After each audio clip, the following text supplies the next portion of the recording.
Welcome to the Real Smoke Podcast with your hosts, Mick and Charles, the podcast that's all about real people, real cigars, and real smoke. Coming to you live from the Real Smoke Virtual Cigar Lounge, bringing you the best of cigars, whiskey, and all the good times in between. This is more than just a podcast, it's a community of cigar lovers. So grab your favorite smoke, pour a drink, and join us as we dive into all things cigars, whiskey, and just having a damn good time. This is the Real Smoke Podcast. What's up, everybody? Welcome to episode 13 of the Real Smoke Podcast. First episode of season 2. And it's kicked off swimmingly. I mean, 15 minutes late because nothing was working. That's awesome. I'm blaming everything on the fact that it's 18 degrees outside. I'm sitting out here looking like the Michelin Man, and everybody else, even in the green rooms, look like they're all nice and cozy in their nice little warm houses. And yeah, that's not fun at all. What's up, Mick? What's up, brother? Yeah, that I was just saying that it's ironic that we're doing a show on men's mental health, and the anxiety I felt in the last the anxiety I felt in the last 10 to 15 minutes was pretty awesome. So yeah, it's probably fitting on how we're starting this show. Yeah. But no, man. First show of 2025. So yes, first show of the year. First show of the second season. That's pretty cool. Very nice little break. Had some time off. Yeah. And in those 2 weeks of having time off, I'm not quite sure how we ended up with like a full load of like 2.5 months of people booked for the podcast, but yeah, hey, we did. Yeah, I'm excited, man. This year's going to be fun. We're not going to say a lot of the big names, but we got some things cooking, and it's going to be pretty incredible. But just a few numbers: we just hit 3,300 followers tonight, like literally like 600-700 out of the last 3-4 weeks. So it just continues to grow. 2,000 views on almost every post. Things have just gone crazy, man. And something you didn't even know about that I'm now sending fan mail out to people. So that's a good time. We just talked about that the other night. Yeah. People were like, hey, hit me up with a couple stickers. So whatever. We'll send some stickers out, and hopefully they get stuck in a very cool place. But no, it's definitely cool. Well, I do remember a couple of days ago. It's actually Sunday. You said, hey, there's a good chance we're going to hit 3,000 before podcast, maybe even by the end of the weekend.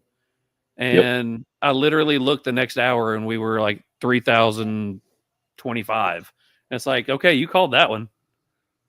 Yeah, my phone just will not stop dinging. I had to shut off the alert because the wife was ready to kill me. It just kept going and going. So it's definitely really cool. We appreciate everybody. We seriously do.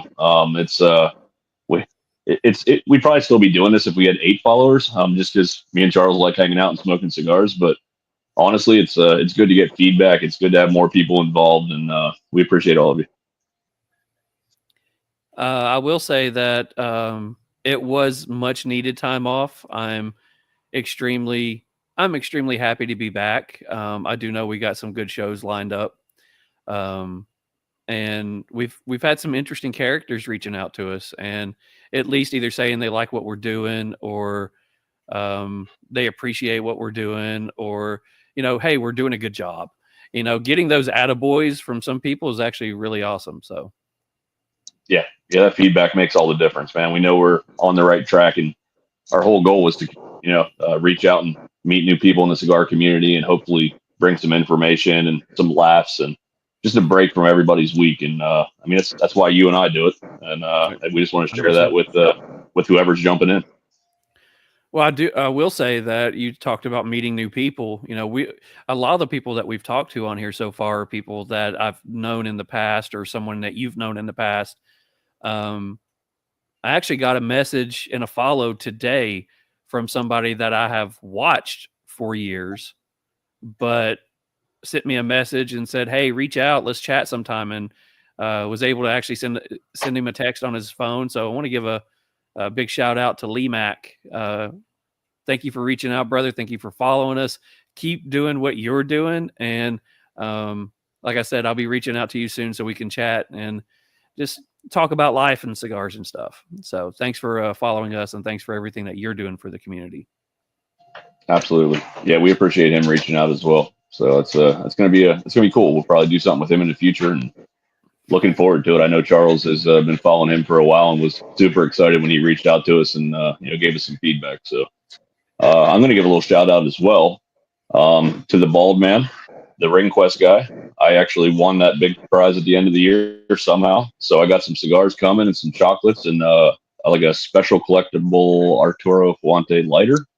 So Nice. I actually had forgotten I entered the contest. So that was a nice surprise. But it's been pretty cool. I've been back and forth with him as well, and he'd like to eventually jump on the show and maybe talk about his brand a little bit. So it's That'd be cool. making those connections. It's great. Everything happens for a reason. Yeah, it'd be cool to get him on. It'd be cool to see if Lee Mack would like to jump on and tell us how he got started and all this stuff, because he's been doing it. He's an OG in this, so he's been doing this forever. Absolutely. But speaking of people that we do know, this week's Hat Palooza, guys, I'm telling you, Hat Palooza is going crazy. I have a line of hats literally in my office, all the way across my desk, 2 rows deep. So. I know some of our people on here are like, "Hey, you haven't got to my hat yet." They're literally in line the way they showed up, except for one, and that's John's with crown heads, where he sent in a few. I've got his like every 3 or 4. That way we sprinkle his in. But I will say, I said I would wear the hat the entire show. I'm not taking this toboggan off. It's too cold, so I will put it on over it. But this week's hat is from our brother Lou at Lure Cigars. So, Lou, thank you so much for sending out the hat. I think the hat that will be given out is black. He sent me this one because of UK colors. But Lou and Lure Cigars is this week's Hat Palooza. So I will get that information out in the next day or so.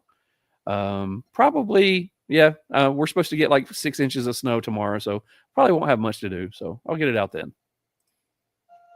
Speaking of UK, I didn't even tell you, man. I totally unscripted, but my good buddy mine from Pennsylvania is coming down to Nashville for the SEC tournament. He is also a huge Kentucky fan, and he goes, "Hey, man, why don't you guys come out for a few games, and I'll pay for the tickets and what have you." So we're actually gonna make a trip out to Nashville here and go see UK play. Not my team per se, but I'll root for anybody. I love college basketball. There you go. So. Well, really quickly before we introduce our people, we would like to say that this is episode 13, and tonight we do have a sponsor for this one who will be on with us as well. And tonight's sponsor is Silent Hero Cigar. That's also the cigar that we are smoking. We're smoking the Candela, and I guess we need to talk about the cigar a little bit. But first, we need to say the cigar is sponsored by our brothers who signed up for another set of episodes, Beard Apothecary. Hell yeah, fam. Little good book reading tonight on the history of Beard Apothecary.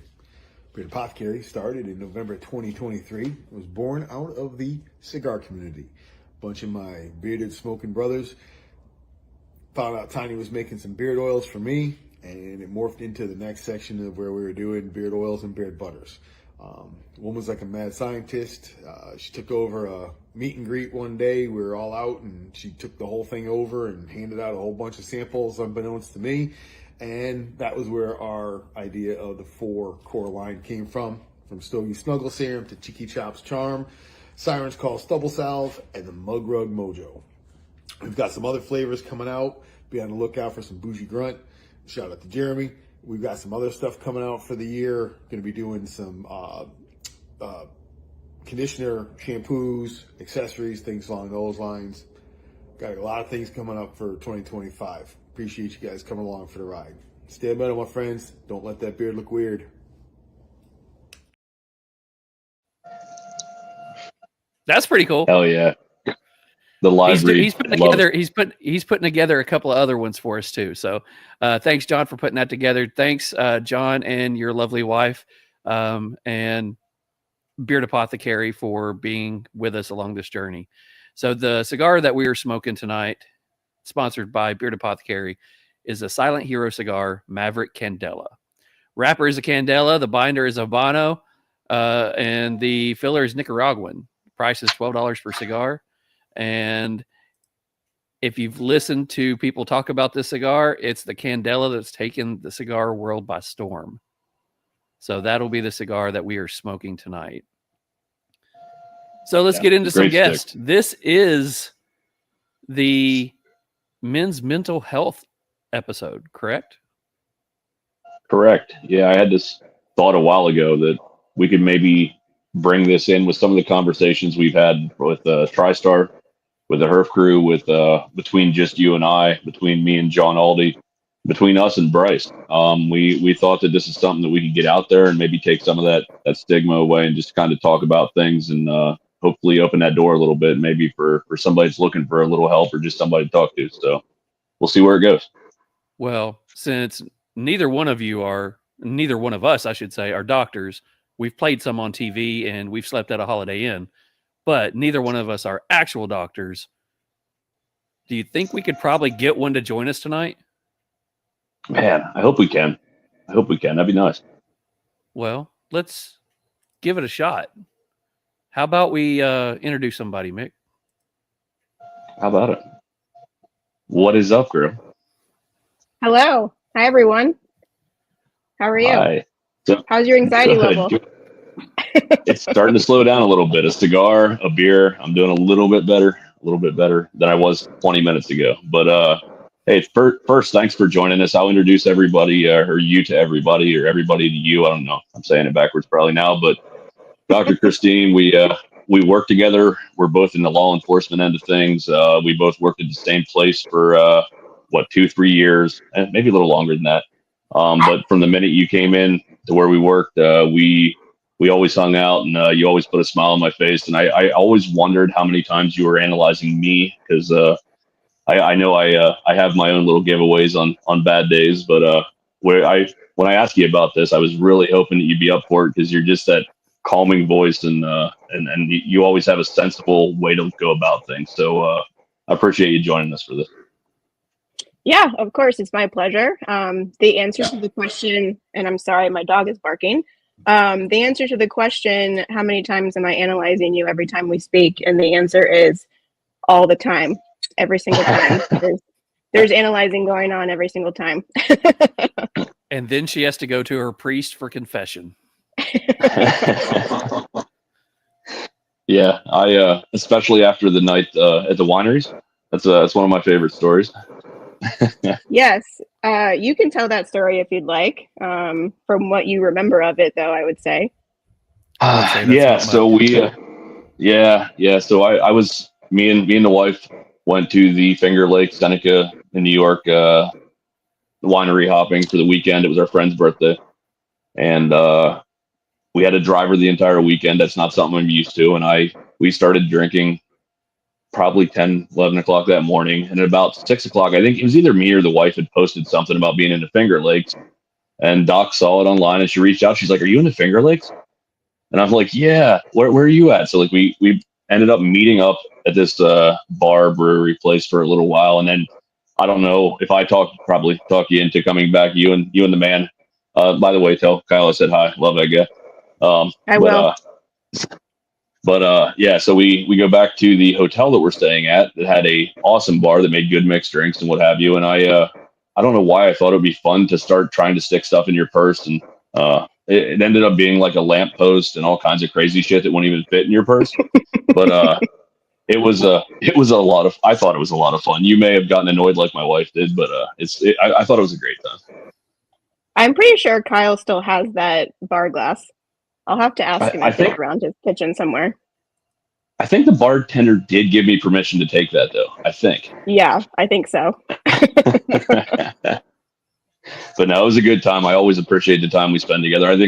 I remember having one of the shittiest days I ever had at work, and you walked through the front door and gave me a hug. And I think I remember telling you that was probably the highlight of my day that day, or maybe even my week, because we've all had those weeks. But I do appreciate you and everything. You've always been there just to listen to me bullshit and talk about dumb stuff. So like I said, I'm pretty sure I'd like to see the analyst sheet sometime from all those years you've been analyzing me, but we can do that later in life when I'm on my deathbed or something. But I appreciate it. Yeah. No, I mean, we work in a tough field, so I'm glad to hear that I'm that kind of person for you, for putting a smile on your face, brightening up your day when we did work together. I miss you, by the way. You need to come back. Yeah. I'm working on that.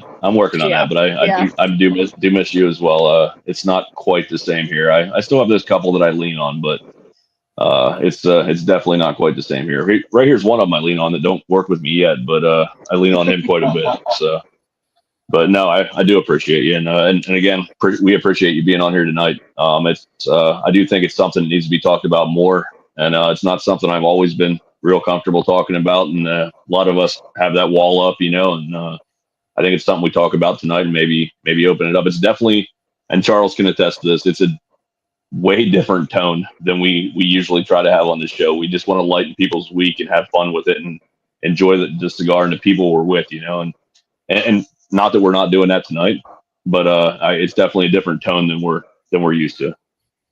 And anybody watching this, feel free to post in the comments on YouTube. If you have any questions along the way, I'm going to do my best.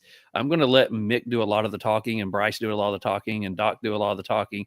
And I'm going to focus a lot on comments.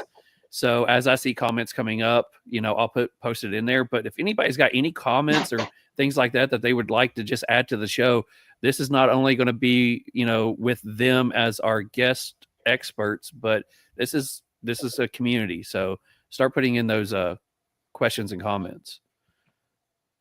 Yeah, and speaking of that, this is something, obviously we put these on YouTube, and we always encourage people to check out the replays. We like to see those views go up, and that's all cool. It's all part of what we do. But this one I hope gets a shit ton of views. Like, I really want people to listen to this and be like, I get that. That's me. I mean, like, hey, maybe I do need to rethink that, or how I'm going about this or whatever. I'm not saying just talking it out is going to make anybody all of a sudden better and some of the stuff they're struggling with or dealing with. But I think a lot of this is that's what we try to promote in this community, regardless, in the cigar community, and just being able to sit down with someone and have that real, honest conversation. And that's, I hope people can listen to this and even if it helps one person that listens to this in the next year or two, whatever.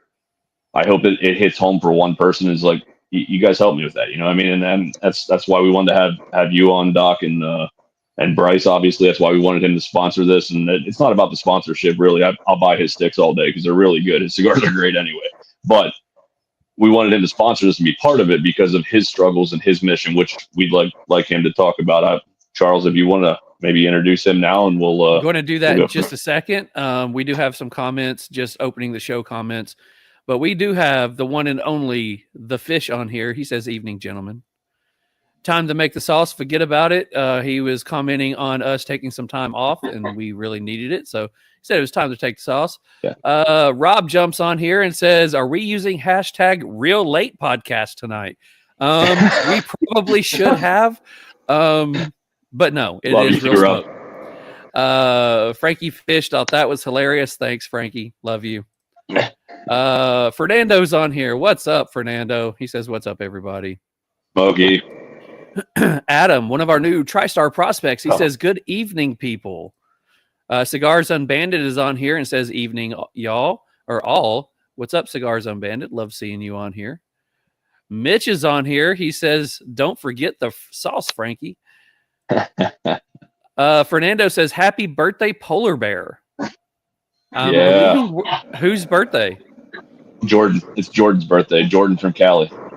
Happy birthday, Jordan. Frankie again says, "Forget about it." Big Bear. Happy birthday, Jordan. Happy birthday. We got some Frankie hashtag Devin's Frankie messaging sauce from right beside me. That's awesome. Devin enjoys creamy and nutty sauce. He does. No creamy nutty sauce got framed I think that's recently in Memphis. Okay. Okay. So we've got all of these, and Mick, somebody needs to ban Devin from his phone. Just saying. All I wanted was him to give me Penn State updates all night. That's why he's here, and he's not doing a very good job. So send him yeah. home. Anyway, all right. So coming up on the stage right here is the second half of our guest. He is the owner. He is the one, the only, the man behind the candela that has shaken the world. What's up, Bryce? Yes. Bryce is muted. Bryce with the owner of Silent Hero Cigar. You even told me to unmute it too. See, Doc got it right, and then there's me. So I did. And we will say congratulations to Bryce, because didn't Bryce make our top 10 list this year? He sure did. Congratulations. With the Maduro, you. the Founder's Choice Maduro, his pride and joy, his baby, made our top 10 list, and it's his first year in cigars. So congratulations. Thank you. Yeah, between the Founder's Choice and the Maverick, those two are my prized possessions. So yeah, Maverick is just incredible, man. I really should try a terrible candela sometime, just so I have something to compare it to, because I love this thing, and everybody says it's the best one out there. I'm just worried I'm going to be disappointed. So I might just stick with yours. Screw it. It'll be great. I appreciate it. Hell yeah. All right. So for anybody, really quickly, Bryce will be doing a giveaway towards the end of the show. I think he's giving away all the ash that he is taking from the cigar he's smoking right now. I think that might be the prize. But we will have it on the scroll bar that's going to be on the bottom of the screen right about now. There is something else that's on there. I will let the professionals talk about that one, but the hashtag, as always, is hashtag Real Smoke to enter in to win. By the way, thank you to both of you for jumping on here. Absolutely. Yes, thank you very much. So I'm going to pretend like I have any clue what you're talking about with cigars. Just nod your head and know that we know what we're talking about. Okay. Yeah. So just for just so everybody kind of gets to know each other a little bit here, a little bit better. Bryce, do you want to kind of give your backstory, just an overview of your brand and your mission and how you got there, just for Doc, and then we'll kind of go into maybe some statistics for men's mental health and kind of just start the conversation. For sure. So obviously I'm the founder of Silent Hero Cigar. I was a army guy, enlisted at 19, went in and did signals analysis. That turned into doing targeting. After my time in service for about 3 years, I lost 4 of my teammates due to mental health crisis. All 4 of them committed suicide. And that was kind of what lit the fire underneath of me to start Silent Hero Cigar. What I do over here is a little bit different. I take 10% of the proceeds or the profits every single month, and I kick that to a not-for-profit that actually is directly impacting veterans with PTSD. Whether it be service dogs, mental health services. There's even a guy that I partnered with 1 month recently that was doing like morale events. So they would go out fishing. They're called American Warrior Outdoors. Fishing, when the fishing weather is over, they go out and they go hunting. So really just businesses that really take care of our veterans that have PTSD and try to give them a little bit more hope, give them the tools that they need as well. I know for me personally, my candela is named Maverick because that is actually the name of my service dog that has dramatically changed the course of my life. But no, that's in a high level. That's exactly what Silent Hero Cigar is and where it comes from. And again, being somebody that suffers with PTSD myself, and having that survivor's remorse from not being with my teammates, to not contribute back into that community to help somebody in any which way possible I could it just wasn't possible for me. So 6 months later, after running the business, we've been able to donate well over $2,000 into these organizations. And this past Christmas, we actually sponsored a food truck, which actually fed 70 homeless veterans here in Cheyenne, Wyoming. So,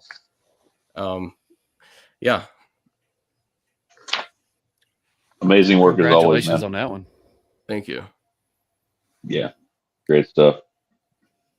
So, Doc, do you want to give a little bit about your background and anything you want to start with, or do you want to? Well, how do you want to play this? Let's go ahead and get into her background. Let's let everybody know Yeah. who she is.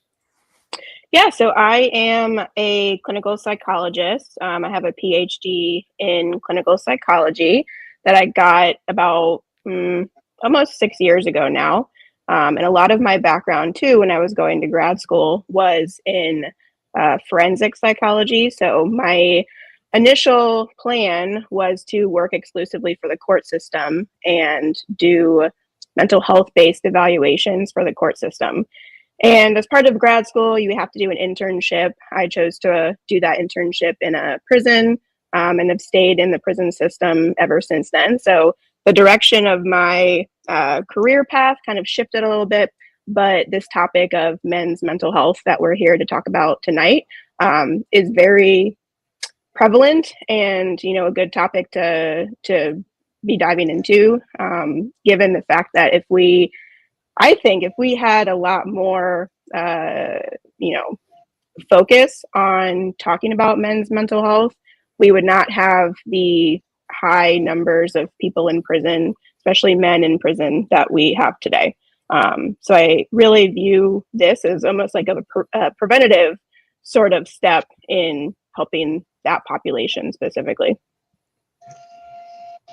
Absolutely. Yeah, I think you see it on that side a lot with what you do.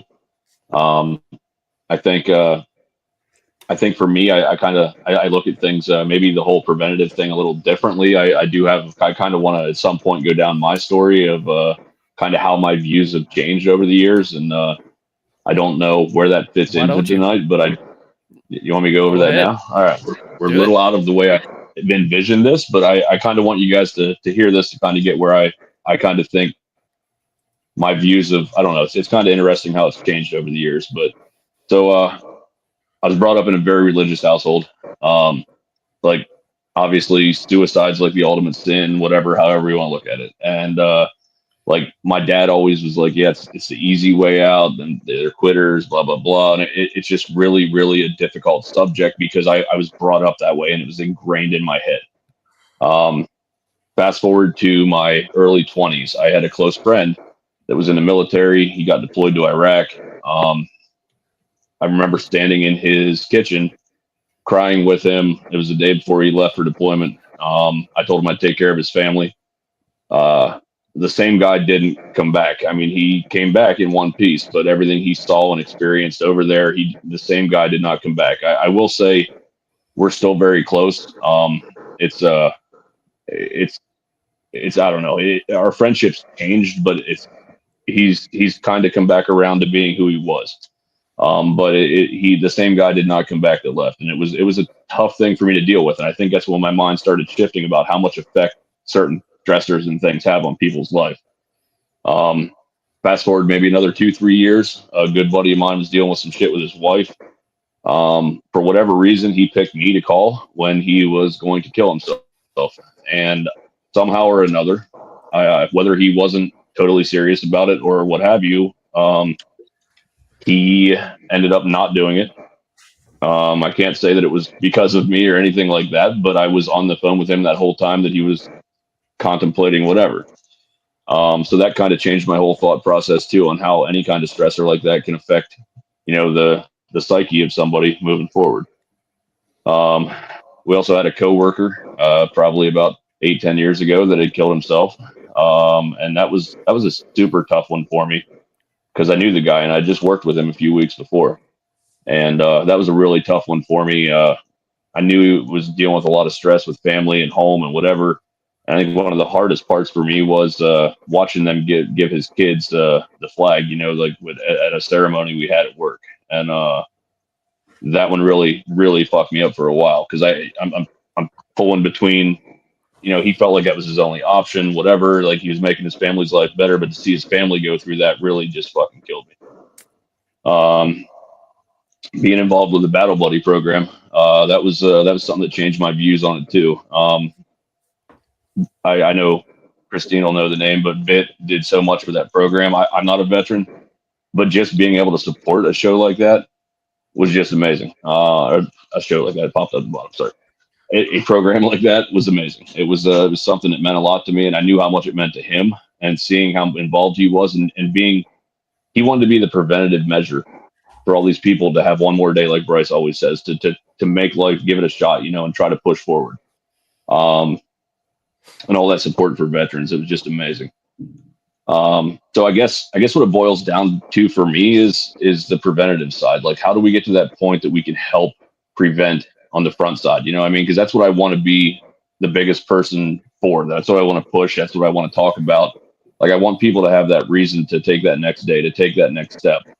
And yeah, I mean, I think that's why I connected with Bryce's mission so well. Why I mean, it's all about that and your t-shirts, by the way, are just the most amazing. I still haven't ordered one of them, shame on me, but it's seriously one of my favorite shirts in the game. That one more day means a lot to me, because I feel like all of us trying to be that preventative measure is where we need to be. I mean, and my views have just shifted so much over the years, and you just never know what that person beside you is going through. Is basically what it boils down for me. So.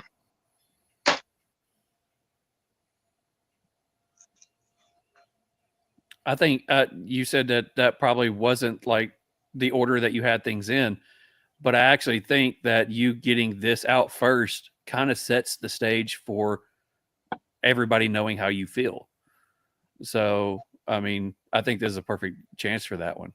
So we'll go into,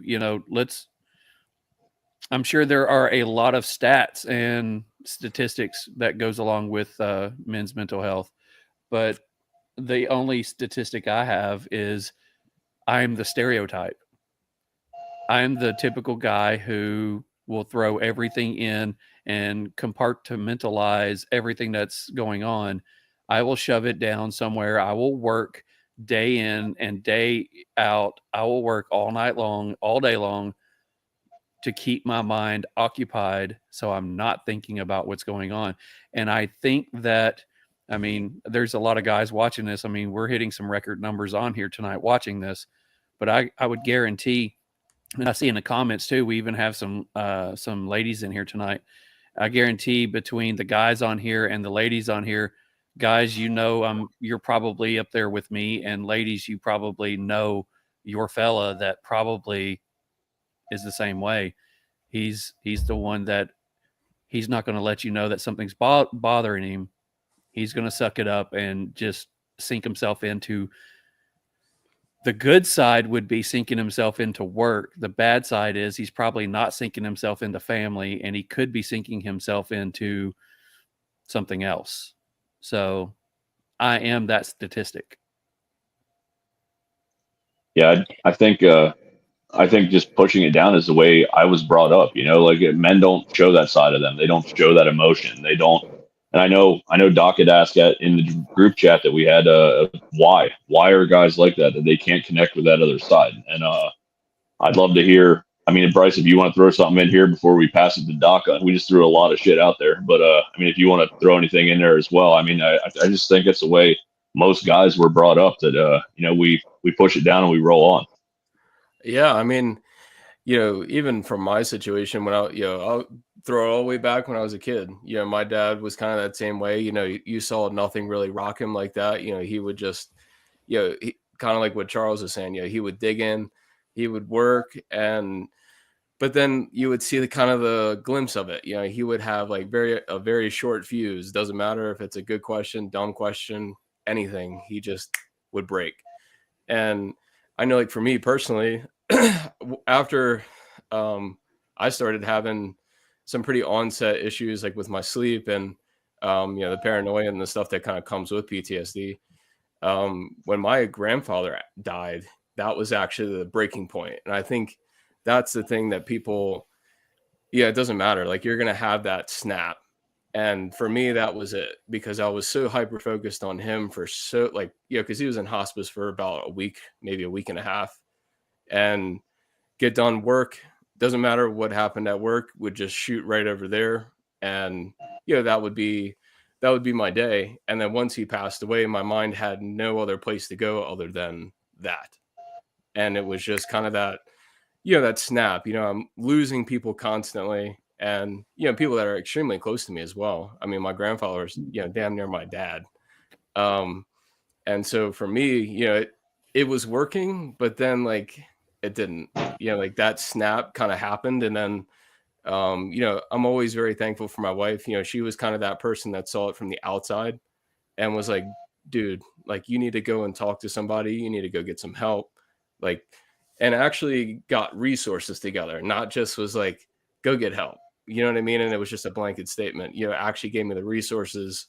But again, it's, my whole thing and my whole take on it is you can have all the resources in the world, but you have to act on them. You have to, kind of swallow that pride a little bit, understand that, you're not Iron Man, you're not bulletproof. If you have, trauma or anything of that nature, it's going to rear its head at some point. And having the resources and wanting to go get help is the absolute best thing you could possibly do. Yeah. And speaking of getting help, we have our ticker on scrolling the bottom.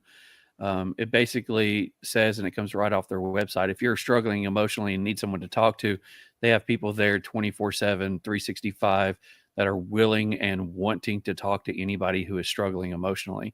All you have to do is call or text 988, and there will be somebody there. If you think that you don't have somebody, there's somebody for you. Yeah, that number 988 actually went into existence, I guess, back in July of 2022. And I remember very vividly, it was a pretty big deal for the mental health community when that turned into something that people could dial. Obviously, we all know 911, but this 988 number is the National Suicide Prevention Hotline number that before 988 existed, obviously was a lot longer of a number to remember. And I think this is just something now that can be helpful for people to remember very easily and hopefully increase the amount of people who are reaching out for help. So, what kind of feedback do you got from all of our rambling that we've just done, Doc? We've thrown a lot out there. I know I kind of went over my whole story. I am going to give one little quick shout out, which Bryce will fist bump me online here. John Aldi. So the first time I ever met him, I think he's cheating on us with another podcast tonight, by the way. But he actually reached out to me after one of the first herfs I did with him. I had a shitty day at work. I wasn't quite myself on it. He picked up on it. He basically said that he's like, man, we thrive on fucked up humor and chaos. He's like, that's what we do. He goes, he DM'd me and he's like, here's my number. If you ever need to talk about it, man, I get you and I get what you're going through because you work corrections forever and law enforcement. And it's just one of those things. But I know Bryce said the same thing before, that John was always there and just said, hey, if you ever need anything, let me know. Because we all need that person to back us up, man. And he's one of those guys. So yeah, no, he's definitely always there. And me personally, I've been eternally grateful for John, 100%. All right, so this is the I Love John show, because I will have to say this as well. Over the last 2 weeks, I have gotten a text every morning, him checking up on me and making sure everything's going okay. So there's a lot I could not have handled over the last couple of weeks if it wouldn't have been for literally me just saying need words. And that's all I would send to him is need words. And without fail, I mean, some of them were early, some of them were later in the evening. He was right there for me. So absolutely love John for that. And I mean, we're not kissing butt because he's, a sponsor. We're kissing butt because he's been there for all three of us when we've absolutely needed him. So really quickly, we do have, we got one on here, JD Bear. Oh, it's Jordan. So I bottle everything up for years and would blow up for things that weren't that bad. Thankful to my wife for backing me and getting me into therapy. Wanted to get, Josephus says, wanted to get help is oftentimes the hardest part in my experiences anyway. Very true. He says, plus John has an awesome beard. Best beard. Besides That Mick. is true. Mick is the best beard in Memphis, voted by all the non-people who don't have beards. I am. Yeah. And Josephus says Aldi is a good man. So let's get into Doc. Let's let Doc take the stage for a little bit. This is her profession. I mean, listening to everything that she does. Let's talk about the stigmatism and the stereotype behind, why can't we talk? Why can't we do it? That's the question. So I have a question for you all as men. What is the barrier, do you guys think, to putting your pride aside to, I can't remember the words that Bryce used earlier, but just coming to terms with the fact that asking for help is okay, that men do not need to be these very tough, armored sort of humans that aren't, dealing with hard things. Like what is the barrier to getting past that? That is I'll like let you go first. The ultimate question, in my opinion. Me? Yeah, go for it. What's your thoughts? I would say my upbringing is probably my hardest part, because I really feel like I was just ingrained for so many years. And I don't know, you don't know, like I said, you don't know what someone else is going through, but most of the strongest men I knew in my life, including my dad, really never showed emotions and never really reached out, or never really, you just learned to deal with that as a man, is how it was always ingrained into me. I think I've gotten better over the last 10 to 15 years, probably, about being able to talk to certain people. It's still not like I'm going to open up to everybody or wear it on my sleeve per se, but I feel like I've gotten better that I can have people to open up to when I need them. But I guess I'm not typical either. There's some that will never let that go or ever let that side show, So, I mean, I really don't know what the barrier is. Me personally, I think I've let a lot of that down, but I guess I still carry a little bit of it, just because of how it was ingrained in me. What do you think, Bryce? Yeah, I mean, that I would definitely say the upbringing. And then I think, something that I heard pretty commonly, especially, when I was in the Army, is, if everybody threw their problems in a pile, you'd be quick to take yours back. And, you're kind of fostering that, oh, well, it's not that big of a deal. And it's like, no, it is. Like, it is a big deal, because it's bothering me deeply.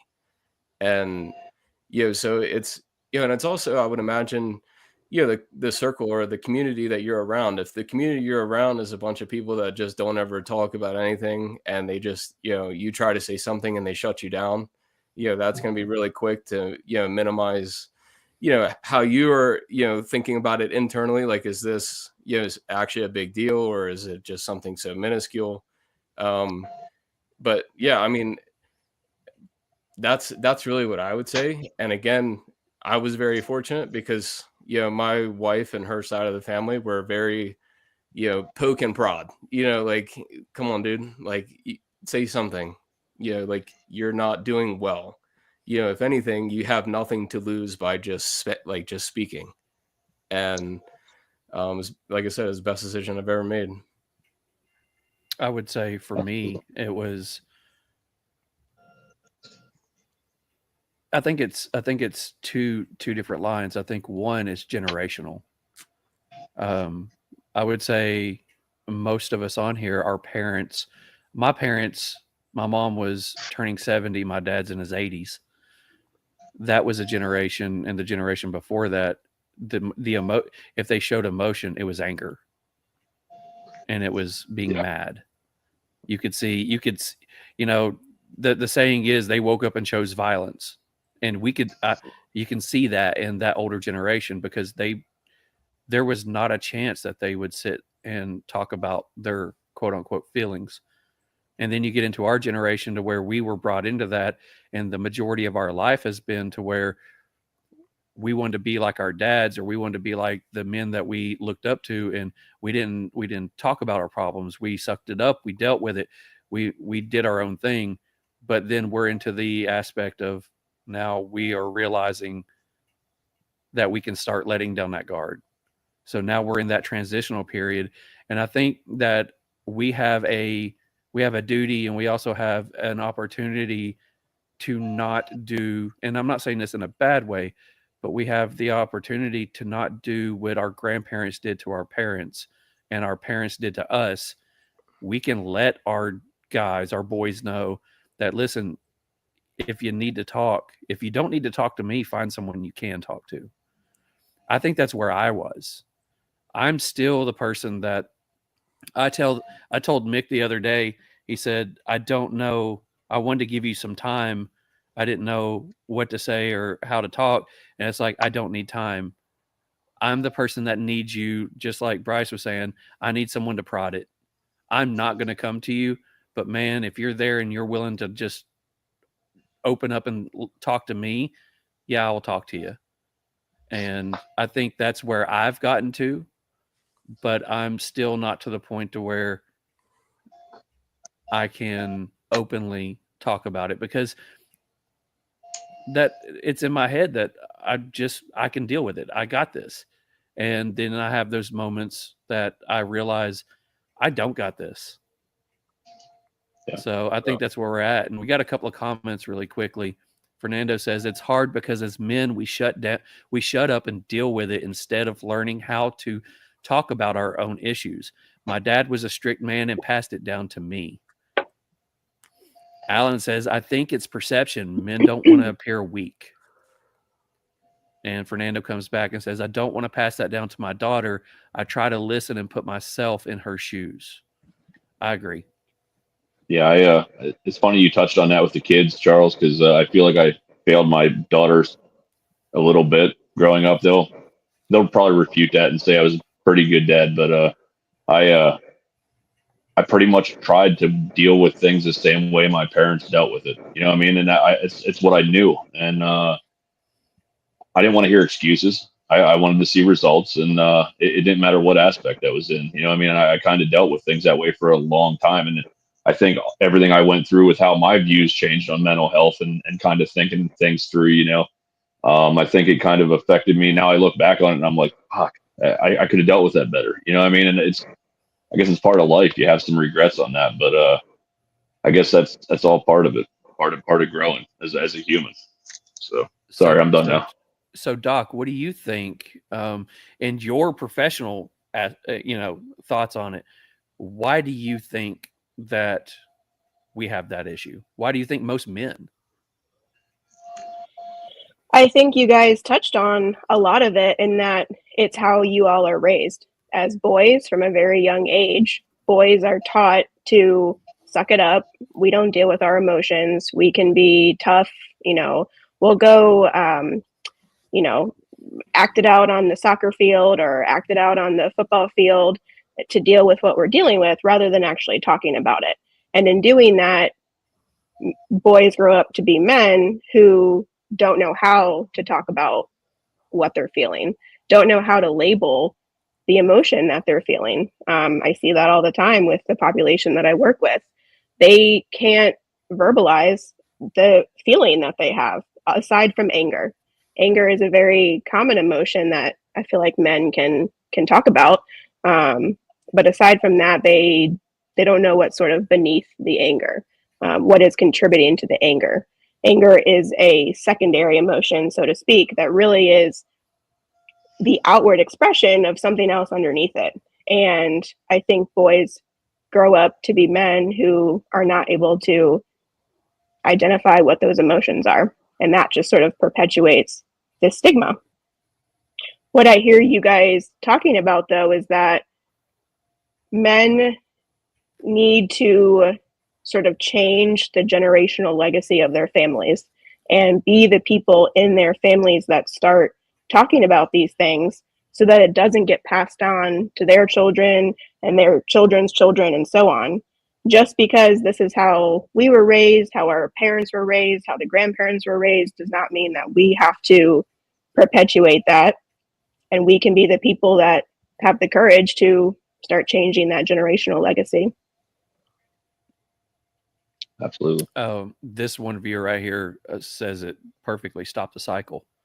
So I don't know if Mick has another question up first, but just you saying that, the first thought I have is, all right, I agree.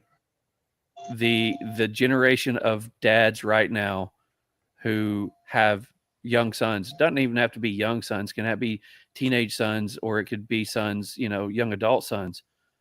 What can we do? We're of that generation to where we're not quite sure how to go about talking to someone. So for us to go and talk to our sons about talking to someone, we don't know how to do it ourselves. So what is your advice for how can we go talk to our own about that? What's the best way to open up to them about that and let them know that it's okay?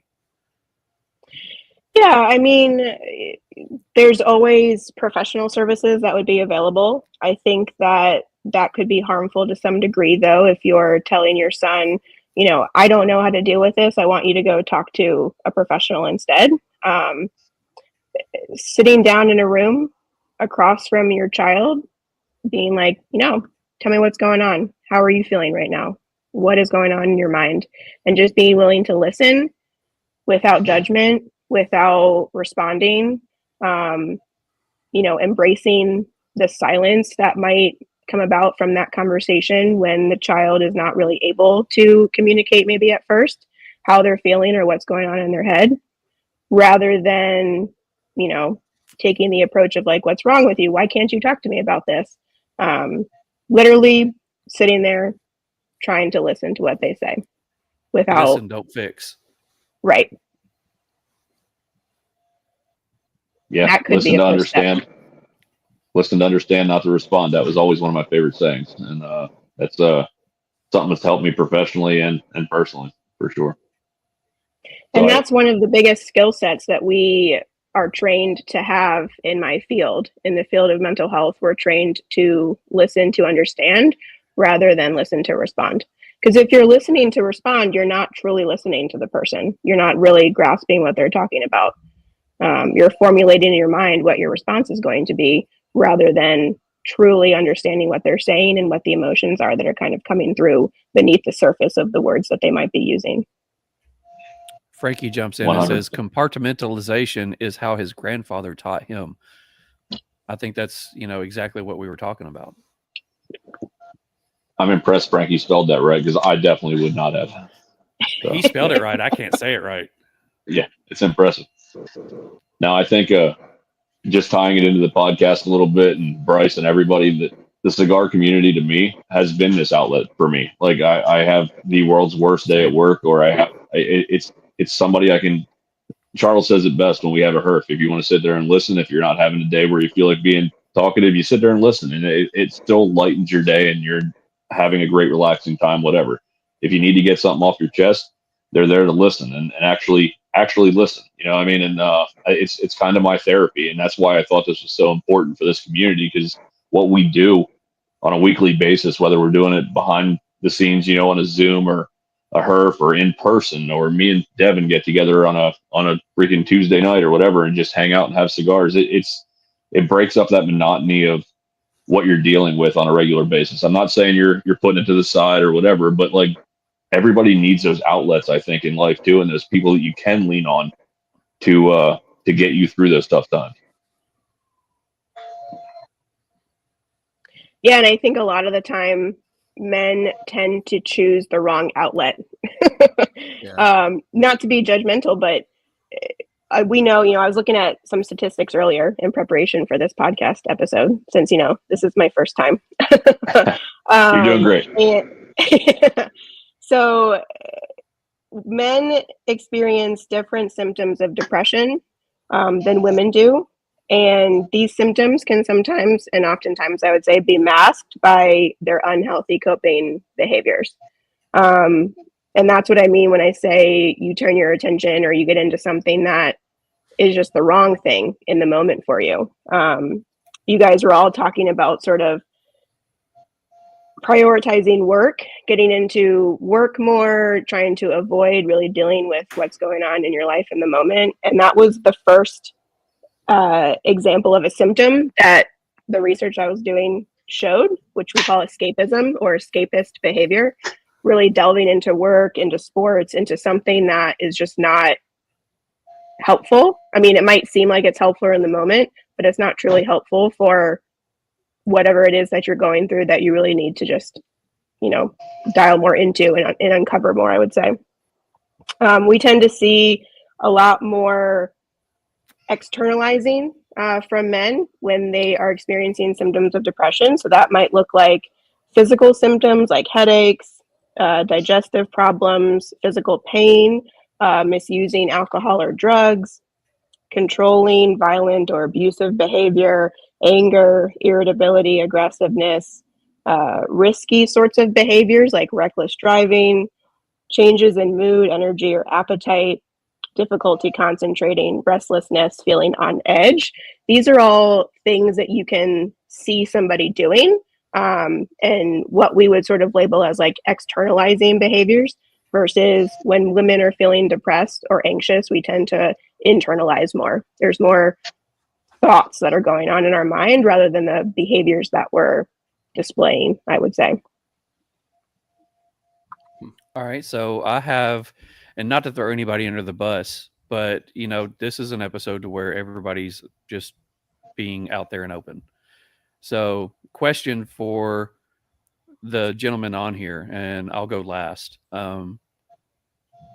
What, listening to the symptoms or the things that you go through when you are having those hard times, out of the things that she talked about, what are you? What do you do, Mick? Oh, I bury myself in work. I have to stay late for a few days to try to get shit done because I got to keep my mind off stuff.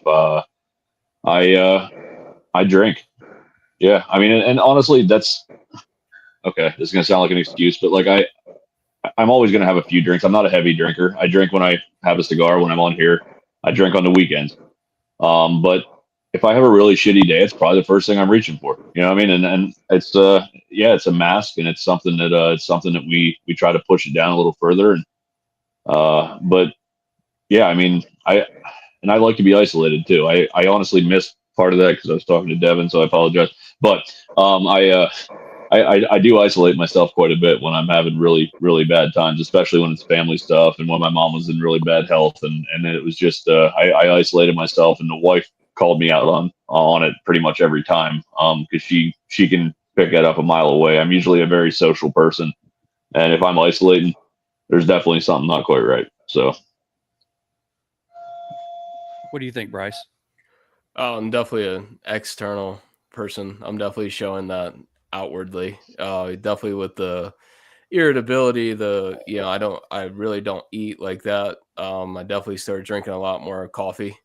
The irritability again is just through the roof. And I mean it's kind of a blend. It's kind of the external where I'm just pissed beyond all belief, and then sometimes I'll be completely depressed, but I'll work my ass off at the same time. Like the work is constant, but the mood is very drastically different from day to day, or even just from hour to hour, to be honest. Okay. I would say mine is I will isolate. I mean, my wife gave me the best present and the worst present ever. She gave me this little outside area that I can come and hang out in, but I will spend a lot more time out here. I will get very quiet into my thoughts. And when my thoughts get too much, I will work my ass off. The worst part about it was going through what I was just happened to be when I also was off for 2 weeks for work. So I couldn't actually go into work. And Mick actually came back at me a couple of times and said, "You're doing a lot of work," because I literally ended up having 3 months of a podcast planned in a week and a half. And then like Mick, I do the same thing. I'll come out here and I'll have a drink. I'll have a pour of whiskey or something like that every night. And I'll do that because my routine is to come home after everybody's gotten situated. I'll come out, have a cigar, and I'll have a pour. My job doesn't get done till 6 to 8 o'clock at night every night. So that's my wind down time. Everybody else is always going to bed. but I also have realized that in the last few weeks, I'm probably drinking a lot more than normal. And I've actually had to call myself on it a couple of times. So mine is a little of all three. I will go put myself in a corner. I will go work my ass off, and then I'll probably have a little more to drink than normal.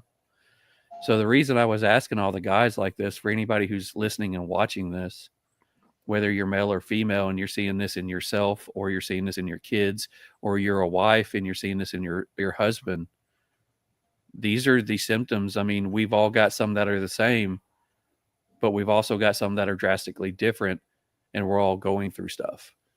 So these are symptoms that you can look for in people in your own lives.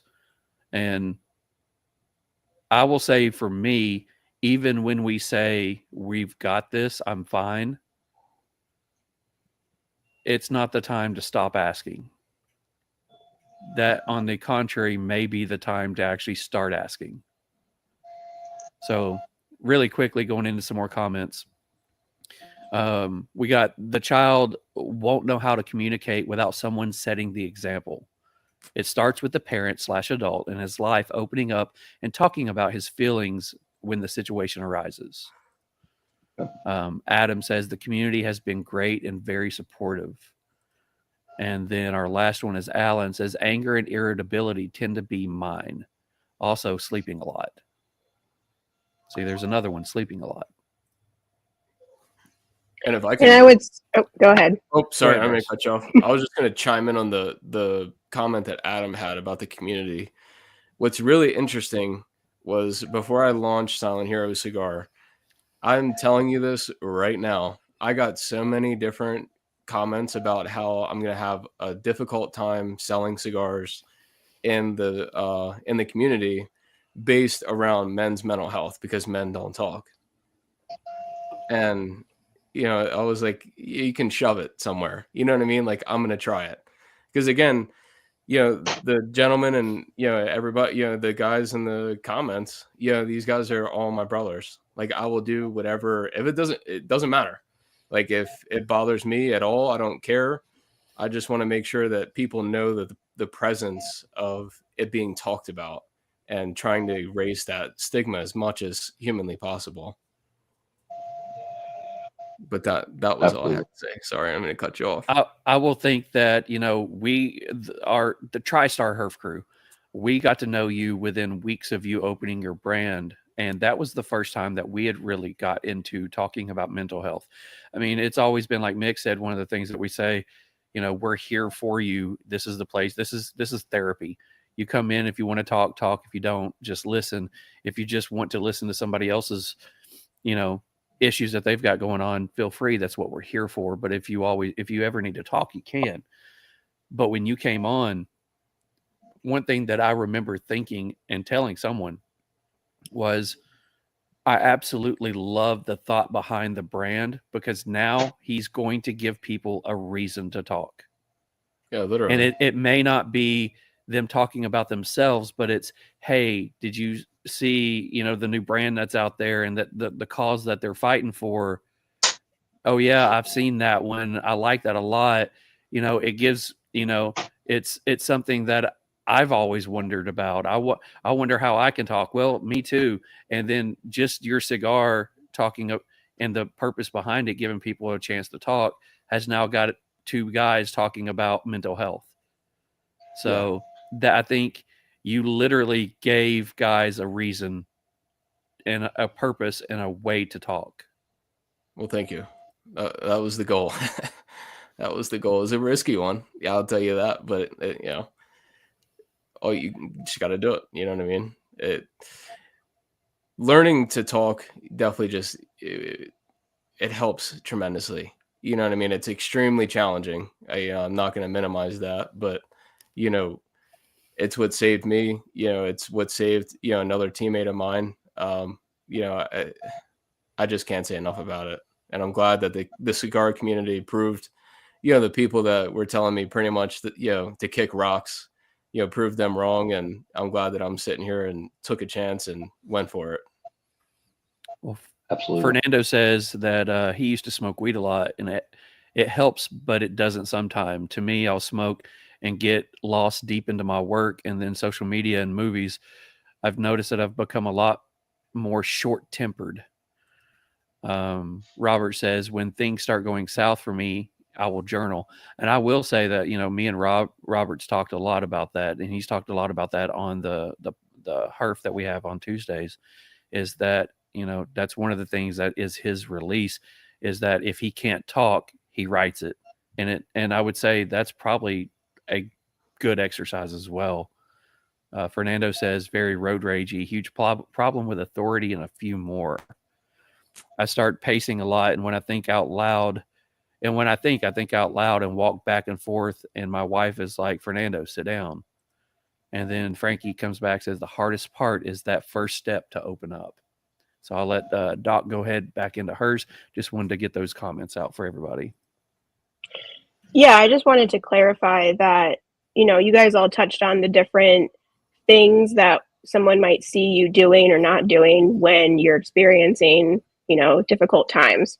And I think many, if not all people, have our own sort of unhealthy coping strategies at times. But it's all about how those coping strategies are impacting your day-to-day life. When we look at, being able to diagnose somebody with a mental health condition, it's about how their symptoms that they're experiencing impact their day-to-day functioning. Are you able to go to work every day? Are you able to, take care of yourself? Are you able to maintain what we call activities of daily living, showering, brushing your teeth, taking care of your kids, whatever it is that you need to do on a regular basis. So if you find that your coping strategies work for you because it lets you kind of just forget about things for a moment and then you're able to kind of get back into what you need to do, then that's great. But a lot of the time, and what I see is that people let those unhealthy coping strategies sort of get the best of them at times, and it spirals downward very quickly, and then they have a hard time figuring out how to pick themselves back up or get themselves out of that hole. I definitely agree with that 100%. I will say the more research I did for this week's episode, the more I was like, shit, maybe I do got more going on than I thought I did. I've always been pretty good at pushing stuff aside. I'm not saying it's the right way to deal with it, but I've always been able to find ways through it and past it, and move on and keep moving. And but it is a good thing, I think, overall for all of us to at least have those couple people in our life that we can reach out to, that we can talk to after those hard days. And it's something that I know I've gotten better at in the last 5 to 10 years, and it's definitely something I continue to get better at as I move on, because I feel like we all need that release, that person that we can actually reach out to and just say, hey, what's up, and kind of work through some things, But that's what we all need. Just that couple people, man, that tight circle everybody talks about. So we have a question from Doc. It says, what would be considered as an unhealthy coping mechanism? I would consider, yeah, Mick is showing his beer can there. Liquor, yeah. Mm-hmm. I run a substance abuse treatment program in prison with a whole group of men who have a lot of issues going on. So I am not the best person to ask about drinking or using drugs with respect to it being a healthy coping strategy. I have a lot of opinions about that. But I would say an unhealthy coping mechanism is just something that you are doing that is not working for you. Things are getting worse rather than helping you sort of get through whatever it is that you're experiencing or, getting better. If it's not working for you, if things are getting worse, then whatever you're doing is probably unhealthy. And time to talk to some people, perhaps seek out professional counseling, and probably stop whatever it is that you're doing. So Fernando says, the wife will run me a hot bath and I will bring a good cigar with me and chill. Praying has helped me a lot. God is always with us, and we forget he is there with us. everybody has their own way of getting through stuff for sure. And I guess it's all about what works for you personally. One of the cool things I read while I was researching all this, and it's kind of on the backside of everything we're dealing with tonight and everything we're talking about. And it was how to discuss men's mental health.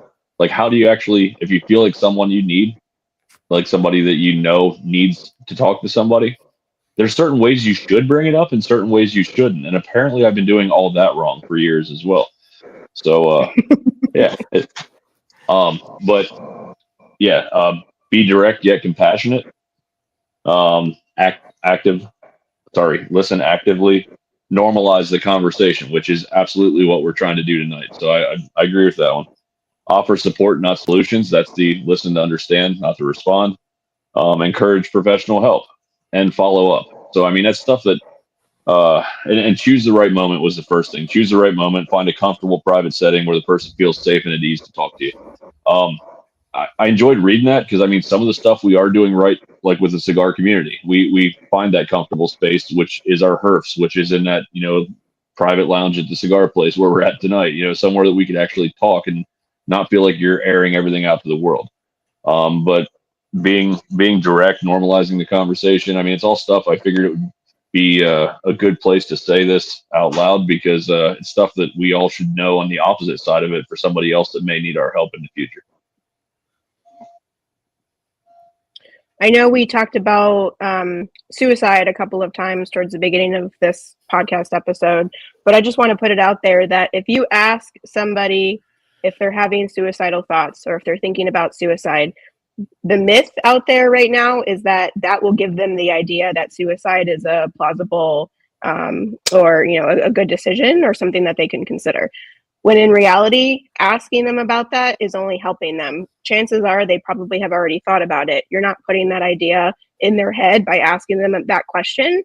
And in doing so, you could probably get that person some help if they answer, yes, I am having those thoughts.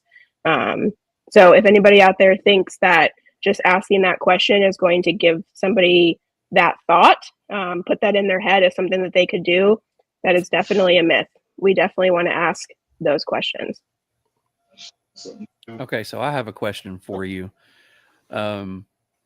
This is saying, if we see somebody, if we think, whether it's one of our coworkers or whether it's a family member or just a buddy of ours, and we think that they're having issues that they need to talk about, can you give us your opinion on like, can you give us some thought behind how do we go and bring this up to them? How do we talk to them about this? How do we recommend maybe talking to us or finding someone to talk to? How do we go about not confronting, but talking with somebody about our concerns about them? I think, excuse me, I think you have to obviously know the person you're talking to. Hold on one second. If it's a friend of yours or somebody that you're, that you know really well and you're concerned about them, then you probably know how they might respond to being asked questions like that. And I would say use your best judgment in how you approach this conversation with them. If you think that there's somebody who will, react impulsively or react very defensively just by you bringing up that conversation, I would say try to find a very tactful way of doing so. And what that looks like could be very different depending on the person that you're talking to, and how they might respond in that moment. All right. Great advice. Oh, here we got one from the peanut gallery. So I was going to put it in a comment, but there is a text one. So I was just thinking another good thing is like social media. I mean, recognizing the good use. I mean, there's a different side where it's like you have the Real Smoke podcast. You have like people who care, like connecting with one another. Like that's amazing. I mean, you can't get that in your day-to-day life. So it's important to prioritize that. Then on the other side, you got I mean, one thing I can think of is like doom, you know, scrolling down whatever you use and you see so much things that can put an example of what you think happiness looks like. And so some days, one thing I like to do is just like put my phone down for like a whole day, just not do it. So that's another thing I was going to throw out there too, because it can really be rampant during these days. And I mean, there's nothing I enjoy more than, you know, connecting with a group like this, and that's kind of like the avenue I like to use. Just wanted to throw it out there for anybody who feels like that might be one thing that, you know, maybe they don't prioritize putting down sometimes. It is, you know, the bad side. So just want to throw that out there. What we know about social media and what you said, doom scrolling, is that what you show interest in, the algorithm is going to pick up and just continue to show you over and over and over again. So if you're dealing with something, you know, that it's hard to deal with, and you're focusing your attention on that particular topic or just something related to that on social media, you're only going to see more and more of that based on what the algorithm is designed to do. So I would, you know, my opinion is that if you're, you know, dealing with something, if you're struggling with your mental health in some way, don't go on social media. Go out, interact with the world around you, with the people in your life, rather than, you know, letting something that was designed to work against you do that, because that's only going to make yourself feel worse, probably. Now, let me throw this out there really quickly. It's something that we've talked about doing for the podcast. Excuse me. And, you know, Discord is another one of the, I guess, the social media things that a lot of different groups have started. And we have looked at starting a Discord for ours.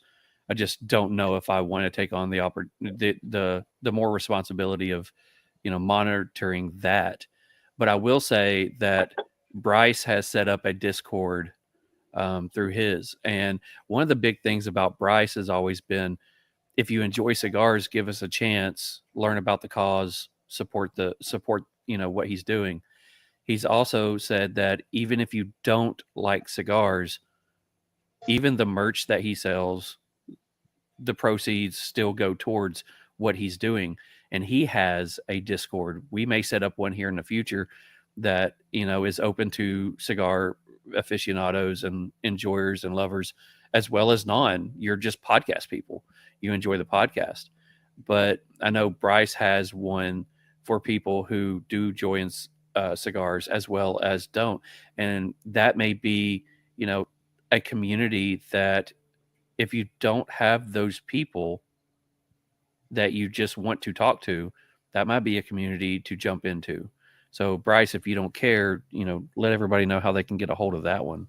Yeah. So if you just DM my Instagram, so Silent Hero Cigar, and just DM me that you're interested and want to get in there, by all means, I'll shoot you an invite. And yeah, it's really a place, you know, you don't have to be a veteran, you don't have to be a first responder, you don't have to do any of that. You know, if you just simply support, you know, our mission and you don't like cigars or, you know, whatever, by all means, you're more than welcome. I wanted to create kind of that community, like you were talking about, was, you know, where everybody's welcome. And again, it's that spot where, you know, if you need to chat with someone or if you want to chat with me, by all means, yeah, it's a perfect spot. So, you know, yeah, and obviously with Discord, you can jump on a video call, or you can obviously just, you know, text, you know, DM them, for lack of better words. So no, I mean, that was kind of the thought I had in mind. And again, I really wanted to open it up to everyone that supported the mental health mission, regardless if you smoked or not. I mean, like I said, that is a great opportunity for someone who may not have, you know, somebody that they can think of, that they feel that they can trust and talk to. Again, we may do something, you know, in the future, just because, you know, we've said for the podcast, because of the different people that we have on here, you know, yeah, we're heavy cigar. Yeah, we're middle of the road on whiskey, and we're, you know, light on other things. But, you know, if we did start a podcast, we would want that to be for everybody, or a Discord. We would want that to be for everybody. But since we don't have something like that, and if you don't know Bryce and what he's about, I challenge you to go look at.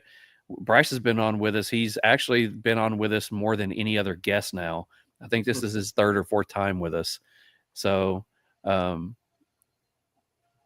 out that episode. Go check out his episode. And he's done episodes with other podcasts as well. So go check out, his information. And if you just want a place to hang out, go check out his Discord. More than welcome. Yes. Yeah, I signed up for that Discord as well because I fit a few of those categories. But I just want to support you, man, and what you're doing. But yeah, I encourage everybody that's listening tonight to check out Bryce's episode we did with him. I think it was our second or third episode we did, season 1. And I know you briefly touched on your mission and your everything behind it tonight, just briefly. And but check out that episode because it gets deep into it, and you'll love this guy as much as we do. So we appreciate everything you do, Bryce, for real. Well, thank you. So we have a comment on here from Mitch. He says, Doc hit on it. It take a step from social media, meaning pick a day or a time of the week and leave the phone computer off. Plus, don't watch the news at that time. I will say that don't watch the news at all. Yeah, I will say that I used to. People talk about like they're huge into football, baseball, soccer, hockey, whatever. My two big things are the Olympics and politics. I wanted to be in politics when I was younger, from the time I was little. So I love politics. Over the last 6 years, I hate politics. I've had to jump off. I quit watching the news. I used to be somebody who watched the news all the time.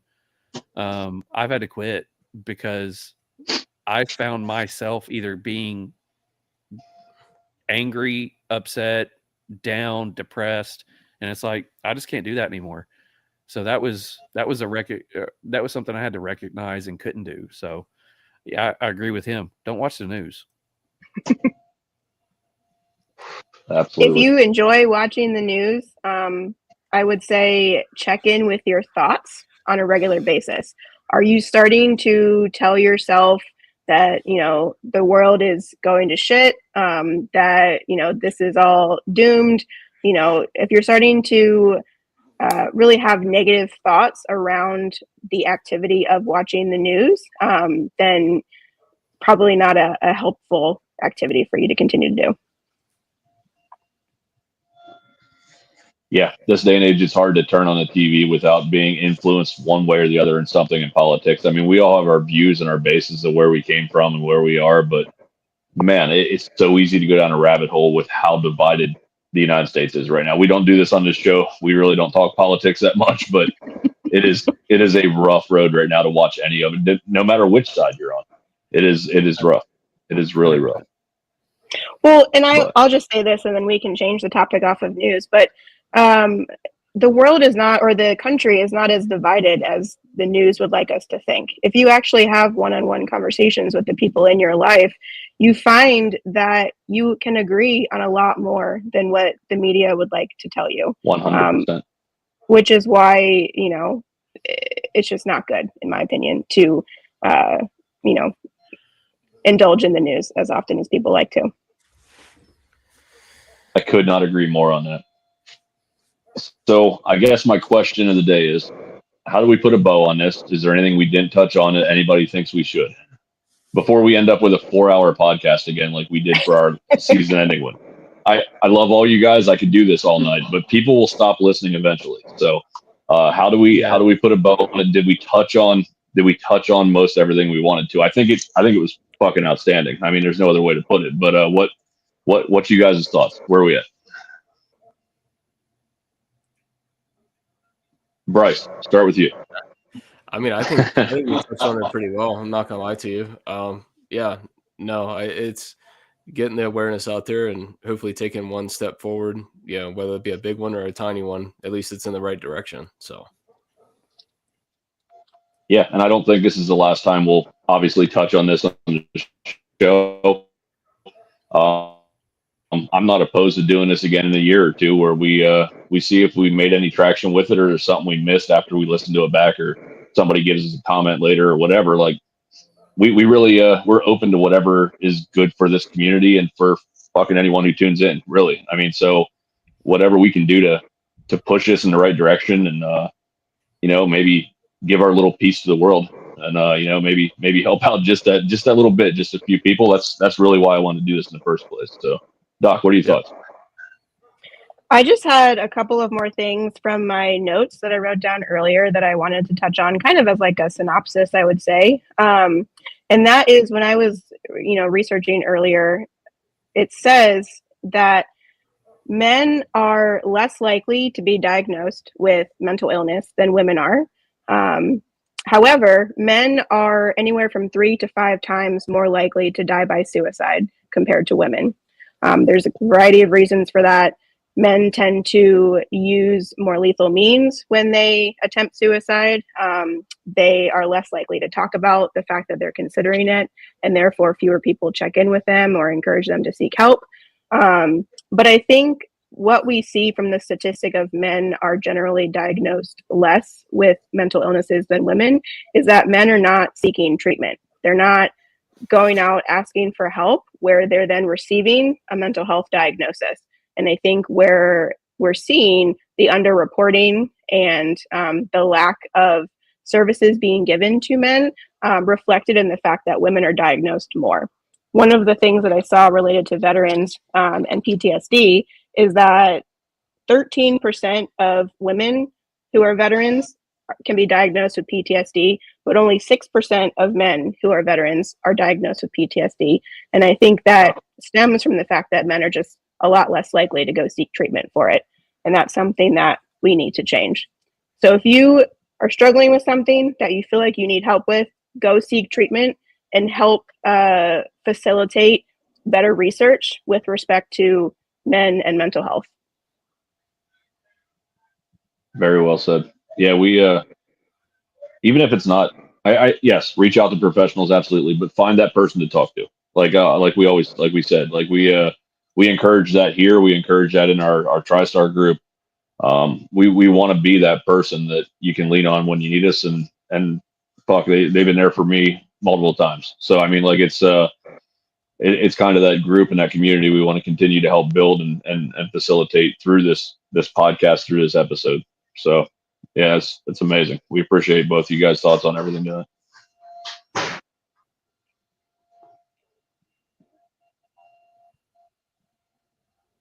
Did we lose? No, he's here. Oh. He was trying to cut down the sound of his dog barking. But as the ticker at the bottom says, if you are struggling emotionally, need someone to talk to, there are a lot of people who are willing to talk to you 24/7. All you have to do is call or text the number 988, like Mick said. If you have any clubs or organizations that you're a part of, or if you don't have any that you're a part of, start looking for some to be a part of. I mean, again, we said that Bryce has his Discord that you can jump on. You don't have to be you don't have to be a cigar lover to be on that one. We may be starting something on ours, just podcasts, Real Smoke podcast people. And as the doc said, there are all kinds of different ways and different people that are out there to talk to. Couple more things on here. Good discussion and helpful information. Don't wait till you feel like you have a problem to seek help. Therapy is great for everyone, for both good and bad times. 100% agree with that one. So everyone would benefit from therapy, in my opinion, regardless of whether you feel like you need it or not. I'm just going to call you Duck. I'm just being honest. Okay. That's what I've decided, that I like calling her Doc. So I'm just going to keep calling her Doc. Alan says, thank you for bringing this to light. This is something that we've been talking about doing for a while. And Mick, you talked about doing this every couple of years or so. There is a mental health month. I hate the fact that, I love, but I hate the fact there's a women's month. Okay, well, we shouldn't just celebrate women on a certain month, but at least it brings it, to light. And of course, we're doing something with that. There's a mental health month. We should be talking about, mental health, men's mental health period, more than just once a month, but at least it's a month where we can focus in on it. So just talking, to Mick and doing some business on the air. This should probably be something that we get both of our guests, and even if we have other, whether it be, other brands that are doing the same kind of deal, we should get them on, every year during that month. And let's just keep this as something that we continue to do. Let's use the podcast for what we want it to be, and that's to reach people in all different aspects of life. And if we can, you said it in the chat for this one, if we can reach one person, or we can help one person, if we can get one person to think that they need to talk to somebody, we've done exactly what this podcast has started off for. This podcast wasn't about getting somebody to try a new cigar. Yes, we would like you to try one. This isn't about getting someone to try a new whiskey. Yeah, if we find one that we like, yeah, go try it. But this podcast is about finding friends and finding help and finding people that we can, call family. So yeah, I think that's 100%. something that would be good for us to do. I think you just put a bow on it. Well, Perfect. We still got a few things to do. We do. Bryce gets to actually sit back and watch this one. He doesn't get the HotBox questions because he's already been put through the torture. Really quickly, May is Mental Health Awareness Month. May is a time to raise awareness for those living with mental or behavioral health issues and to help reduce the stigma so many experience. So I know what we're doing in May. So thank you for helping us out with that. But Bryce gets to sit back and laugh at this one because he doesn't have to get the questions. But at the end of every episode, we do HotBox questions. 10 random questions to you, not random to us, because we've asked them a bunch of times now. But 10 random questions that we're going to ask you. You have the chance to say pass. We beg that you don't. If you need to clean it up in any way, you're more than welcome to. If you need to take a minute and sit and think about it, please do that. But we love having fun with this. So are you ready for some HotBox questions? So when we first started, I was a bit nervous because this is my first podcast episode. But as we progressed, I started to calm down a little bit. And now I find myself needing to do some deep breathing exercises. So we're giving her female mental health issues right now. So breathe in and breathe out. Is your mom still watching is all I want to know. I'm sure she is. Yes. I hope so. I seriously hope so right now. So Mick always starts us off with the first question. So Mick, go ahead. All right. Favorite sports team? James Madison University football. That's where I went to this, college. by the way, is this your mom? Yes. Hello, Miss Awesome. Dr. Mom. Thank you for joining us tonight. And I am sorry that I did not realize that this was you and that you had been posting amazing comments. So thank you for your comments. And Mom, it's time to turn off the podcast. Just saying.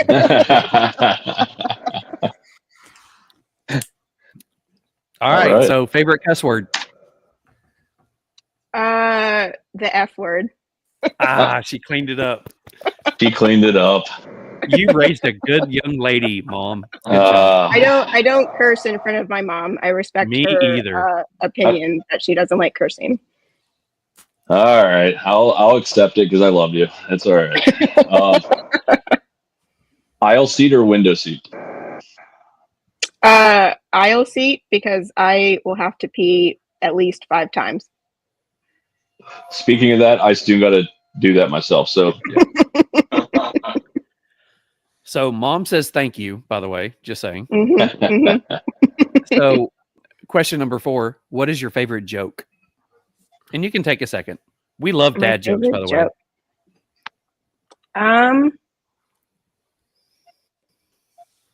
Oh gosh.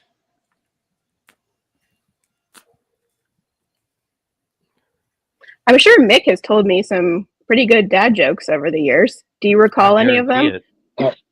I have, but this is not my spot, my dear.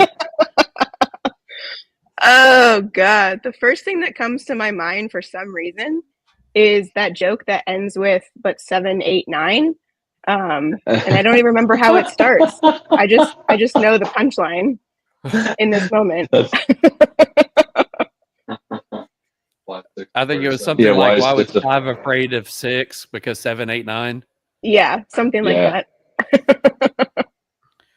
So, okay, Cool. Doc, Mick's next question. I need you to analyze this one. Yeah, Okay. this is a good one for you, especially. You'll overthink this. Is cereal a soup? Is cereal a soup? Yes.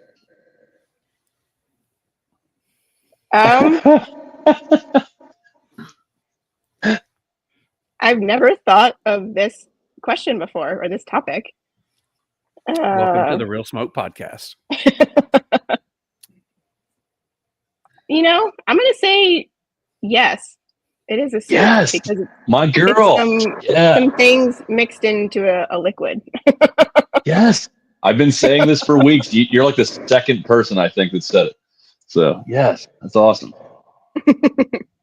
All right, so question number 6. If you could switch lives with any fictional character, who would it be and why? Oh, man.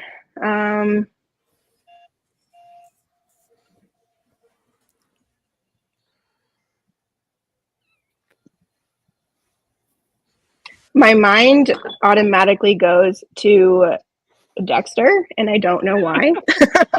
Wow. Okay. Wow. Okay, that's not what I expected. Okay. I like it. The ability to rid the world of people who do really bad things. Even though I'm against the death penalty. I don't know why I would say that. I'm completely against the death penalty, but I also said Dexter, so. That's the best answer we've gotten on that one, Charles, by far. That's great. Yeah. By far. I'm a little disturbed. I'm just saying. I work in prison, so I don't know what that says about me. So. Love it. All right. So what superpower would you want and why? I'm going to use a term that comes from Harry Potter, and that is the ability to apparate. I don't know what the superpower term would be, but basically, get to another destination without having to take the time to get there. Yes, I agree with that. It's really funny. I thought you were going to say for the fictional character something from Harry Potter. So you just validated. I have been hoping somebody would say Harry Potter. I am the biggest Harry Potter person ever. Nobody ever says it though. By the way, I had the biggest crush. She needs to have a conversation with you. Just saying. Oh, wait till we get to question 8. Or sorry, 9. So anyway, go ahead, Joe. All right. Well, it could be question 8. What special skill or talent do you have that most people don't know about? And remember, your mom is on here.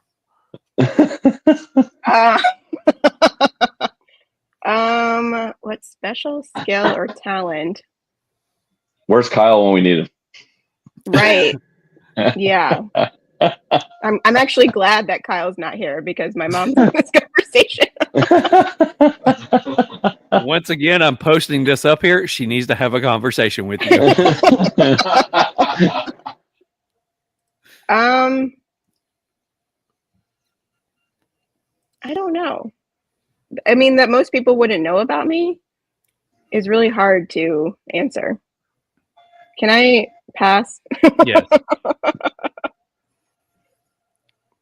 Trust me, you don't want to pass because you don't want to go to the next question. But just saying, Mom, get ready. You use your pass. You ready? It's the only pass that you get. Let's go back. You said I could pass. Any questions? It's the only one that you get.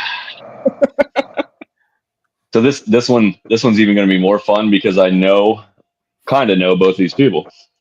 Would you rather accidentally send a nude to your mom or your boss?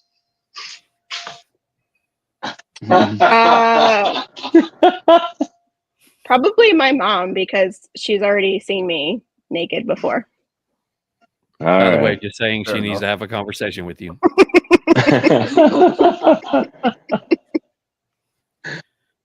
All right, so the final question is my favorite question. And this could actually go in line with the rest of the episode. What is the best piece of advice someone has ever given you? And by the way, your mom needs to have a conversation with you. The best piece of advice.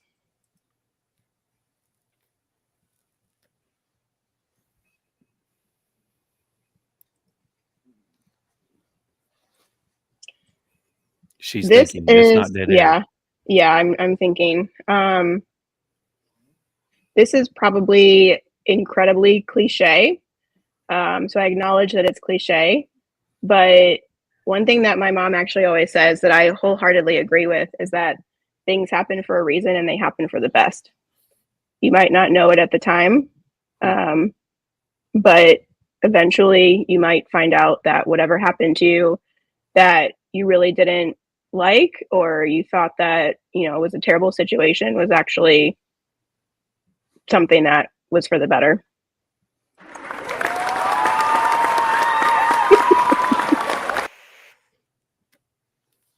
Awesome.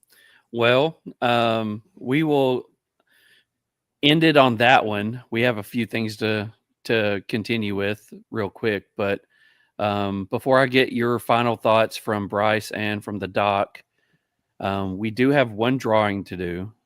Bryce, I think you have a giveaway that you're doing. Yeah. Yep. That's cool. All right. So let everybody know. I know we still have a bunch of people on here. Make sure you have in the comments on YouTube, #RealSmoke. Make sure you get those in right now.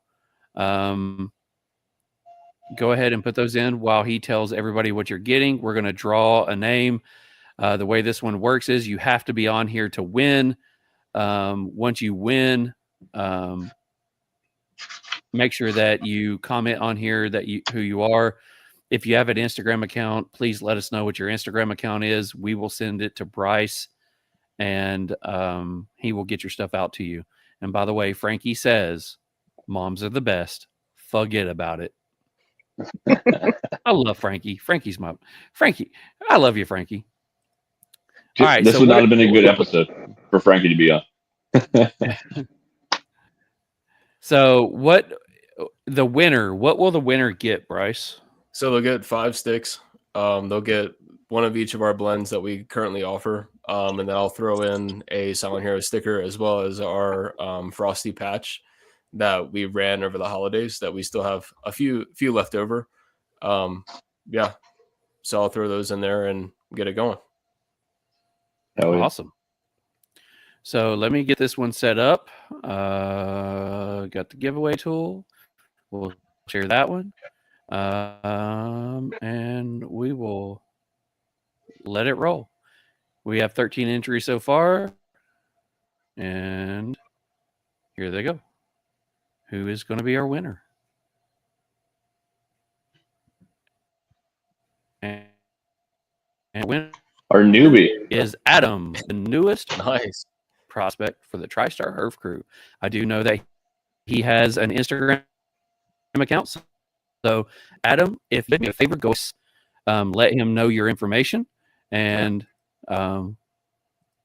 we will he'll get that taken care of. So Mick, I'm going to ask you first. Is there any final thoughts that you want to leave out there for everybody?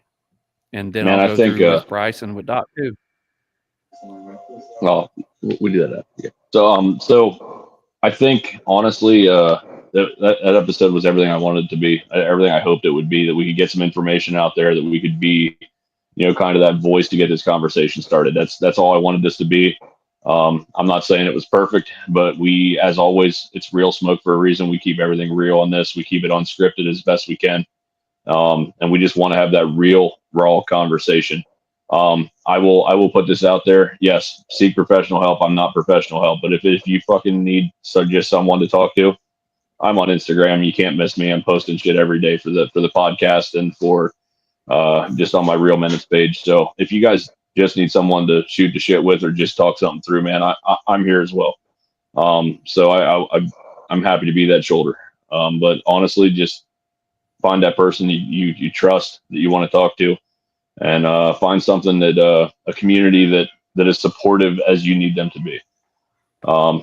Charles, real quick, are we doing a review with Bryce still on here, or are we doing that after? Bryce, do you actually want to be on here live when we do a review? Because we usually don't have somebody on, the person we're doing the review with, on here. If you want to be involved, you can. If not, you can go hide in a corner and be like, please don't give it a 43. I mean, I'll be on here. That's cool with me. Uh-oh. I think I was on here the last time you guys Pressure. It's 100. He's on here. Let's give it 100. All right. No, So, Bryce, really quickly, going to the podcast for the conversation that we've been having. Let everybody know how they can reach you online. Let everybody know your Discord information again, and just any final thoughts that you have. Yeah. So really the final thoughts. I mean, I think it was a beautiful episode. I mean, I really, yeah, it almost makes me emotional to kind of see, the goal that I had set out to do is coming to fruition, and, it's getting people talking, it's getting some light. So I really do appreciate that. And as far as being able to reach me, I'm on practically all social media underneath of Silent Hero Cigar. So by all means, go on there, reach out. For the Discord, same thing. Just DM me on one of those social medias, and I'll get you added in there. And just like Alan put in the comments, always keep giving it one more day. That's what I've lived by for the last 5 years, and yeah. I don't really know how else to explain it. Just keep pushing. And again, it's a hard first step, but it's a very, very necessary one. And you may not know it now, but somebody will really appreciate you taking that step to keep fighting to be here. And to Very close well said. up the conversation that we've been having, hey Doc, the floor is yours. Mental health is a topic that means a lot to me. Obviously, I dedicated 12 years of my life after high school to getting a PhD in psychology. So it's something that I take very, very seriously. And I just want to thank the three of you for being so willing to be vulnerable on a very public platform about your own experiences and the things that you've gone through, and kind of how your mindsets have been shaped about the topic of mental health over time. Because I think, as we said earlier, we just need more people to be willing to talk more openly about this topic to really change the generational legacy that we talked about before, and encourage more men to be open and willing to do that as well. Damn, I could not have put a bow on that one any better. I love you, girl, and I greatly appreciate it. It took a little bit talking you into doing this, but I'm so I'm so glad you did. You're truly one of my favorite people. I mean that, and I do miss you tremendously. We'll be home in May, so I need to make it a point to see you then. So I'll definitely get with you. Yes, for sure. Likewise. So, and if you're bored with all the cigar stuff, she could leave if she wants to, but I'm not kicking her out. I was about to say, when we go into the rest of it, we still have the cigar review to do, and meanwhile in Memphis and the closing up of it. You're more than welcome to stay. You can jump out at any time. You're 100% more than welcome to do whatever you want. But I didn't get to talk to you much in the chat, just because of things that were going on, but I did get to read a lot of it. And Mick talked about, having you on, and was so adamant about getting you on to do this. And then when we got Bryce on board, it just, all the pieces fell together. So I personally want to thank you for jumping on here and being a part of it. And I know that your mom put on there that May is Mental Health Month. So even if we just do something small for May, and we do this every May to do this, I would love to have both of you back on here just so we can get the conversation started, and we can make it to where, hey, that is our mission that month, is to start the conversation, because it may be the conversation starter for somebody new every year. So if you guys are willing, I would love to have you both back on. And I'm speaking for Mick, and we do this for each other constantly, but We do. if you guys are game for it, we'd love to have you back on. Of course. For sure. Yeah. Would love to. So thank you so much for being on here, both of you. If you both got to jump, that I completely get it. Frankie does say good stuff tonight. Love you, Frankie. Thank you so much. Your mom said, glad she did. Mom, I am so glad you jumped on here. We got to at least have a little fun at her expense because of you being on here. Thank you so much for that.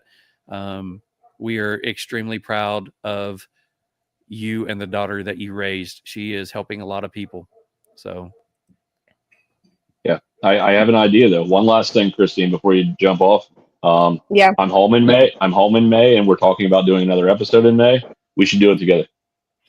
Yeah, there you we go. can do that. There you go. Let's do it. That'd be awesome. I'll be in touch. Me and Charles will talk, and we'll get some times lined out, and hopefully we can make it happen. It'd be awesome to actually sit side by side and bullshit and actually do the show together. So I'll be in touch. Yeah, my schedule in May is a little busy, but hopefully we can find the time.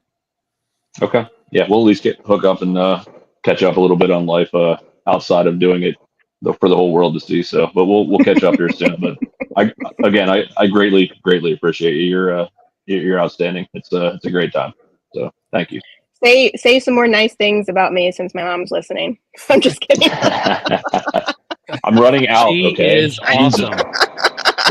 That was a joke. Bryce, thank you so much for jumping on here and being a part of this. Thank you for so much for sponsoring the episode. You know as much as all of us do. We love you. We love the purpose behind what you've started. We absolutely enjoy the cigars that you put out. Even if it wasn't the cigars that you had, we love you as a brother. So thank you for being a part of this. No, thank you. I appreciate that, man. Oh, hey, Bryce, just a little teaser. We'll see you in June. Yeah. Oh, yeah. Yeah. Big episode in June. Just saying. Oh, yeah. Big episode. Hell yeah. Yeah. So we're about to come up into, I don't know whether Doc is going to stay on here or not, but if you do, we don't want to bore you with what's going on. But Bryce, I guess we get to talk about your cigar while you stare at us. This is not any pressure at all. No. But I will say that the cigar was brought to us by Beard Apothecary. I know John did his read, but I promised I would do his read as well. Beard Apothecary is a small business dedicated to crafting high quality cigars or high quality beard products made in small batches to ensure freshness and attention to detail. Proper beard care is essential for maintaining a healthy and well-groomed beard, and using only premium butters and oils is crucial. These high-quality ingredients deeply nourish the hair and skin, preventing issues like dryness, irritation, and split ends. Beard Apothecary is committed to using only the best and natural ingredients, ensure that your beard stays soft, manageable, and looking its best. Check them out at beardapothecary.com or on Instagram at beard_apothecary. Your beard will freaking bend over and say thank you. How's that? Mine does every morning. Hell yeah. Good read. Your beard does? Yes, my beard does. Okay, cool. Shout out. Just checking. Yeah. Just checking. Yeah. All right. I also. Oh, I thought we were talking about Devin. Just wondering. Well, I don't have a beard, but so if you don't have a beard, go to beardapothecary.com. And they do have candles and they do have car diffusers, which are freaking phenomenal. The candles are amazing. If you want to get any gifts for anybody, it's a great gift. And they're just 10 out of 10. So I definitely recommend them. 10 out of 10. That's the second one. John's got to send us some shit now. That's two or three in the same night, man. It's crazy. Damn. All right. All right. So we ready for this? As we always do this, Mick is the one to start this one off. Mick, let's give your review. Bryce isn't watching you. He's not in the same room. He's not here. His lovely locks of like awesome hair is not hanging down, making him look more manly than what he is. All right, I'm going to do this for the read. There we go. All right. So on the nose, I got hay, a little bit of barnyard, light grass, and green tea was pretty prevalent. The whole way through on the cigar, green tea, a little bit of citrus, creamy, maybe a touch of almond. And weirdly enough, in the second third, I got a little bit of macadamia nuts kind of going on. It changed from like almond to macadamia kind of. At the end, the final third, I got a little bit of light coffee, still that heavy cream and green tea. It was great the whole way through. Speaking of the construction, I'll get to that in a minute, but stacked dimes the whole way through. The ash was amazing. I don't know. I mean, you must be storing them amazingly, Bryce, because like it literally only had like 12 hours to rest in my humidor before I brought it here to the Abbey and smoked it. And it just burnt absolutely perfect. 0 touch-ups the whole way through. The pre-light experience, I gave it a 14 out of 15. The flavor, I gave it a 21 out of 25. The smoking characteristics, I gave it a 22 out of 25. The overall impression, I gave it a 33 out of 35. 90 minute smoke, I gave it a 90 out of 100. A 90 out of 100. It is such a weird one for me because I don't have anything to compare it to. Like I try to compare it to what I usually smoke, but you can't because I smoke a lot of heavier Maduro stuff. But if you rate it honestly, it's the experience you got from while you're smoking it, and right. it's heavier than what I expected when I had smoked that first one and the second one, and I'm now on my third one, and it's just a great smoke the whole way through. 90, I think, is a perfect score for this cigar. So, Bryce, do you want to comment on his 90? I'm good. He says you suck. Hey, I mean, you know what? Like being a 6-month-old cigar company and being 26 years old, blending cigars and releasing them. I mean, you know what I mean? Like a 90 is out of this world. At least, to me, a small cigar company with being 26 as well and not having a whole team of blenders and everything behind me. It's just going off of my palate, what I'm getting, a 90 is perfect. So you haven't heard mine yet, so it may drag everything down. I'm sorry. Mick, I'm just going to say I love you. Right. On the body, sweet grass, slight tobacco. By the way, just saying, Mick has a completely different scoring system than I do. Mine is heads and tails different. So the idea that, we look at the same thing, which I think maybe we will come together one day, but it's different. So on the body, sweet grass, slight tobacco. On the foot, grass, green grass, a fresh cut green grass, cold draw, tea, and grass. On the light, earth, hay, sweet tobacco, light black pepper on the retro. Into the first third, notes up front are green tea, followed by an herbal note, slightly cut grass note in the distance. Retro brings more of the tea note and a floral sweetness. Every now and then I get a vanilla note that shows up. Draw is slightly loose. Burn is great. Ash holds an inch or so. Medium body, medium strength. Second third, into the second notes up front is a bold green tea, cedar, slight earth. Retro brings out the tea note, but a citrus note has arrived and followed by a sweet buttery note with hints of coffee. Slight white pepper spice on the retro. Smoke is thick and full. Burn is fantastic. Ash is tight and held and still holds about an inch or so. Medium body, medium strength. Still loose draw, but not bad. In the final third, lots of herbal tea notes, followed by a coffee, earth, and slight mineral note. Retro has cedar citrus up front, followed by an earth and coffee. Every now and then is a slight creamy sweetness. Smoke is still thick and full. Burn is getting a little wavy, but the ash is a little flaky, but still good. Loose straw, medium body, medium strength. Construction, 18 out of 20. Draw is a 14 out of 15. Burn is a 14 out of 15. Flavor complexity is an 18 out of 20. Enjoyability is an 18 out of 20. Smoke output and texture is a 4 out of 5. Overall experience is a 4 out of 5. If you add all that up, it's a 90. Told you. Yes, we have two completely different ways of doing it, but we do it. But every week we're so close.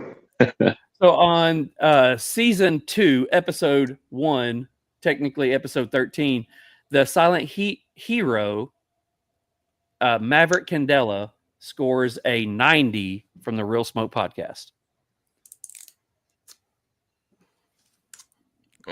Bravo. It's not bad. I'll take that. You know what I mean? It's definitely not bad. It's definitely not bad. You know? Your Candela beat your the score beat your founder's choice. Just saying. Oh yeah. And like the thing is too, like, you know, when I first started doing the Candela, you know, it was kind of one of those things where, you know, the whole purpose of the Candela was because of my buddy that stuck with me through and through when I started having symptoms of PTSD, and he was someone that I leaned on pretty heavy.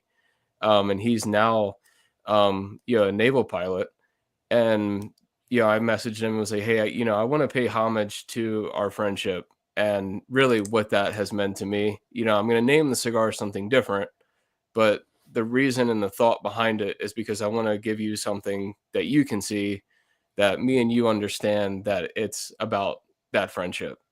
And the guy is a through and through Candela smoker. If you take him to a lounge and there's not a Candela for sale, he is upset.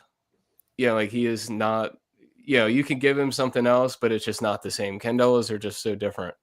And so when I started that and told people like, hey, you know, I'm coming out with this core line, it's going to have that Candela in it.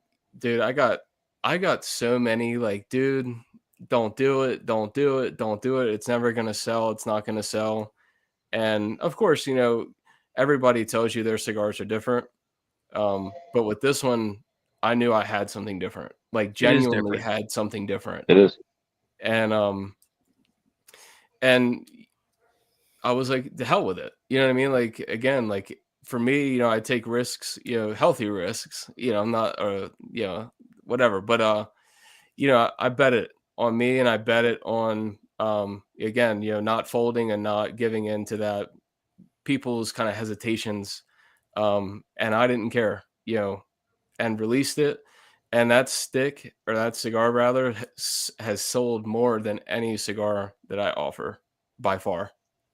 I mean, I'm in 14 lounges as we speak, and that cigar, I mean, I have people from the lowest order, obviously, of 20 cigars, but I mean, I have other people that are buying, you know, over 100 at one time, and they're selling out within 2.5, 3 weeks or a month. I mean, they're just constantly moving through them. And, you know, again, a really big person that helps a ton with getting the cigars out there is a shop down in New Mexico called Lady Huntington's. They just took another 80 cigars from me, or another 80 Candelas. I had sent them 60, and they sold all 60 in 2.5 weeks. Nice. And I mean, and this is a cigar. This is a blend that people like typically hate. You know what I mean? Like they see it and they're like, I'm not picking that up. What next? And then this one, you know, has really caught a lot of people's attention. I mean, even Robert saying, you know, it's the best Candela on the market. Yeah, that's a truly humbling comment, especially again, you know, being brand new into this industry, and even his profile picture has my Candela on there. Yeah. And being brand new in Amazing. this industry and just causing a big ripple with, bringing Candelas back on the market and opening people's eyes again. I will say that I struggled smoking this one and reviewing it because I enjoy a Candela cigar. I do. I like the grassy note. I like the tea note. But I was sitting down and I was going through it and I was writing down all the stuff and just looking at it as a random cigar that I was smoking, writing everything down. And then when it came time to do the scores and was looking at it, I had to look at it as not, is it the best cigar I've smoked of the year or whatever, but looking at it in all the analytic part of it, the construction, the burn, the flavor, was it complex? And it was one of those things that was like, as I was writing down notes, it was like, it's probably the best Candela I've had. Other than that, a Jake Wyatt Candela is probably my favorite. And going through the notes on this one and going, oh shit, I'm going to score this one, and people's going to look at it and go, okay, he sponsored the episode, so they're going to say no. I dare anybody to smoke this damn cigar and go, it's not a freaking great cigar. It's not a good Candela cigar. It's a great cigar. Yeah. So I don't know what I expected, but it's definitely exceeded my expectations. And like I said before, I should probably smoke a shitty one to see what everybody's talking about, because I have nothing to compare it to. But I did the exact same thing Charles did. I broke it down like I would any other cigar for my scoring notes. And it's funny because me and Charles always say the same thing. He just says it so much better than I do when he breaks down his actual tasting notes. But it was pretty much the exact same thing, and our score proved it. So I mean, it's right there with some of the better cigars we've had on this show for sure. And we're not just rating it as a Candela. It's up there with all the other cigars because of how complex it is and the flavor profile to it. So congratulations, man! It's a great stick. Oh, so let me just say real quick. You said 6 months. Yep. Has it only been 6 months since we started talking? Yep. Okay, so Mick, we started off 2025 reviewing the first cigar of the year from a brand that's only been around for 6 months. Yep. And our first cigar just scored a 90. Yeah. Crazy. Bring 2025 on. Come on. Let's go. Let's do this. Let's go. Setting a big standard there, Bryce. And again, I will say this. I got my cigar late last night. I did not put it in the humidor. I did not know what the hell it went through going through shipping and all that stuff because it's freaking cold. Yeah. So I left it on my counter last night.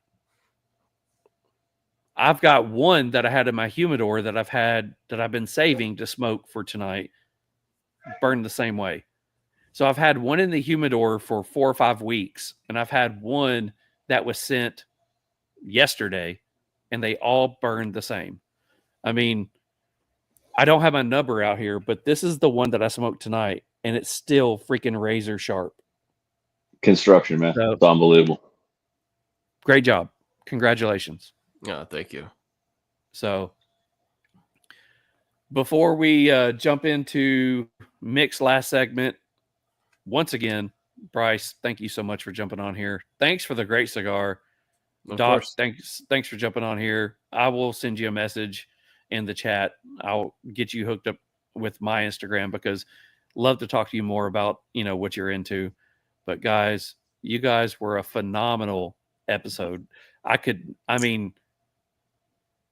There's many ways we could have kicked off this year and this next season. I could not think of any better way that we would have done it than with this group of people right here. So you guys were amazing. Yeah, I don't panic going into episodes except for when we can't get it started on time. But actually this whole week I just was like, how can we make this better to get everything out that we want to say and everything we want to do? I knew it would kind of free flow once we got started, which it did, and it was great. But I did worry about, doing this the right way, because I want to get information out there and really support other people in our community and just whoever listens to this episode, and I feel we did that tonight. And like Charles said, thank you guys so much from the bottom of my heart. Like we could not have started this year off any better. And I told Charles I want to set the tone with this episode, not only the cigar, our guests, and the information we're putting out. Like, I want to set the tone with this episode for 2025, and I feel we did that. And I greatly appreciate both you guys. Thank you so much. Awesome cigar, best guest ever. Thank you guys. Thank you. No problem. I certainly just learned a lot listening to you guys speak gibberish, essentially. Yeah. So before I turn off the ticker, if you are struggling emotionally and need someone to talk to, there is someone waiting for you 24/7. All you have to do is call or text 988. There will be somebody there willing to talk to you and happy to talk to you. They're not there because they have to be. They're there because they want to be. And if you have any other resources to reach out to talk to somebody, make sure that if you're struggling in any way, make sure you reach out and talk to somebody.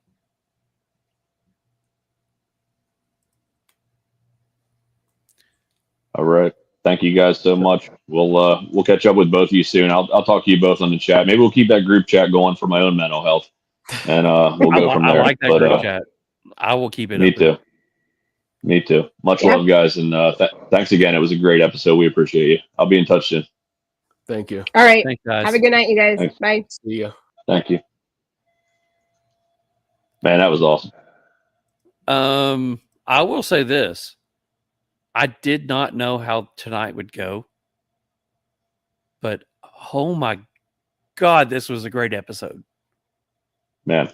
Yeah, I maybe overthought it like I usually do, but it was a lot of what I expected, but man, the free flowingness of it and the open conversation that we wanted to have, it was perfect, man. It was absolutely perfect. I can't wait to listen to this one back and critique myself, and like I always do. But yeah, no, it was really, really great. It was everything I could ask for, man. I thanks for letting me have the reins on this one a little bit and setting that up, and it was awesome, man. I will say this. If this is just the first episode for this year, we're gonna do some good stuff. Frankie says 100%. great episode. Frankie, thank you, brother. Love you, appreciate it. Thanks, brother. Yeah, man, we love you. Rob says my Silent Hero patch was in the mail when I got home today. Thanks, Bryce. I think that's clappy hands from Mitch. I'm not sure what that is. That's either him smacking himself in the head, whatever. But I will Mitch say was my secret Santa this year. I'm smoking one of his cigars tonight as my second one of the night. So thank you, Mitch.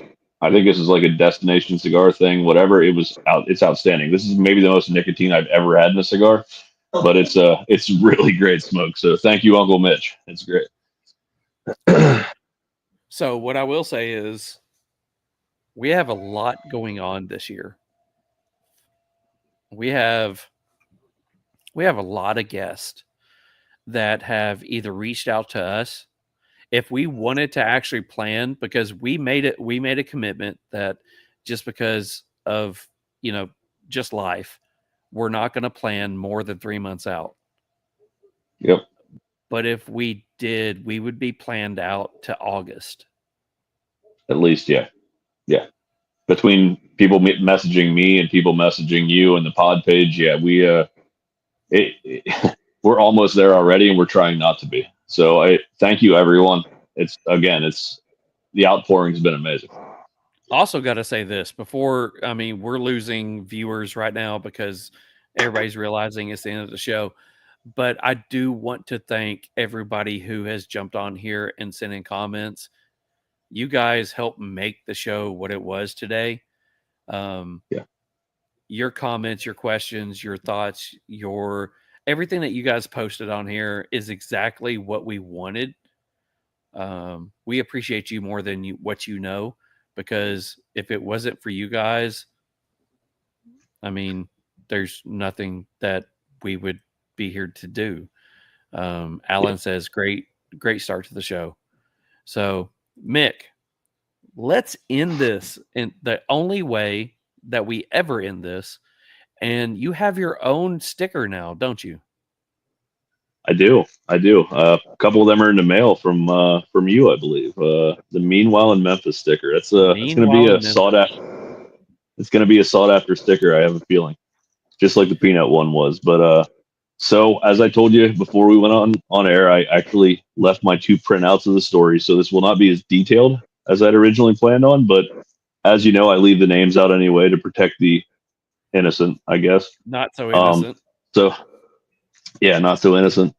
So my first story is a woman on Christmas Eve in Whitehaven area had texted the wrong number looking for fentanyl.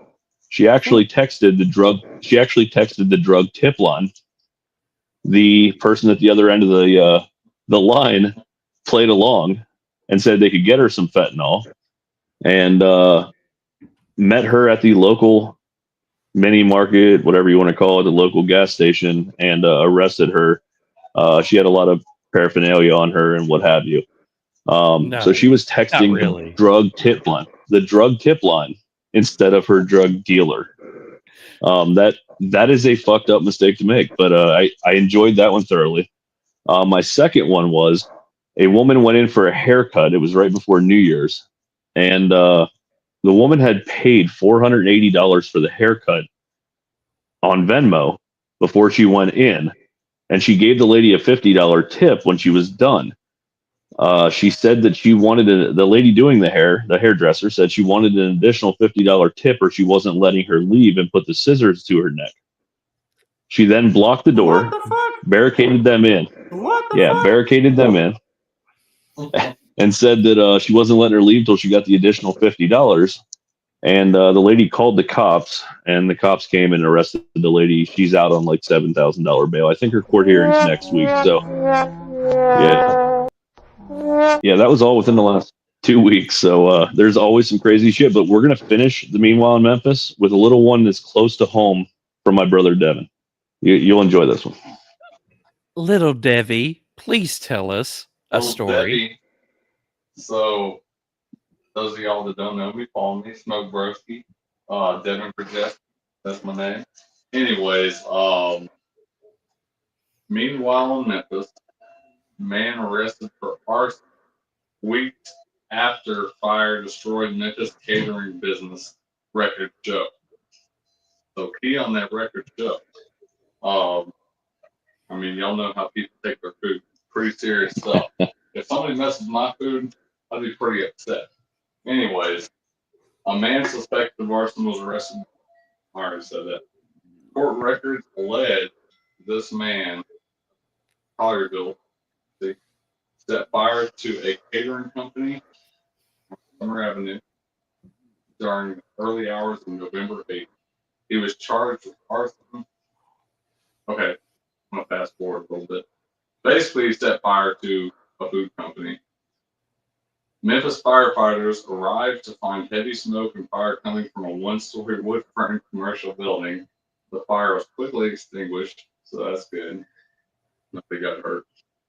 Officials later ruled the fire caused over $180,000 in damage. That's a lot of food. Damages. And outside the porch area, no injuries were reported. Another court documents allege that this man was seen on video walking to the back of the building before it caught on fire.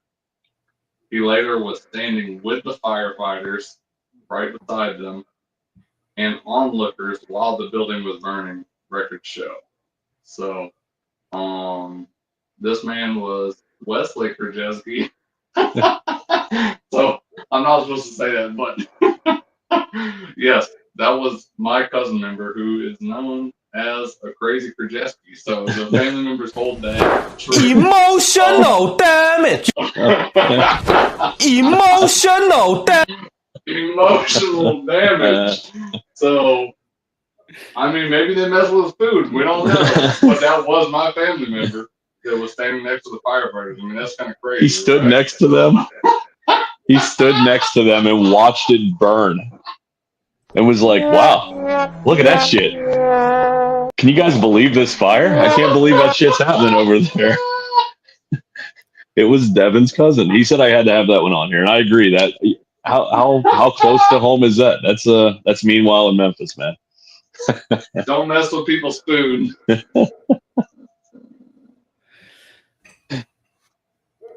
I'm sorry, Devin. Charles had something. I don't know what else to say. I'm sorry.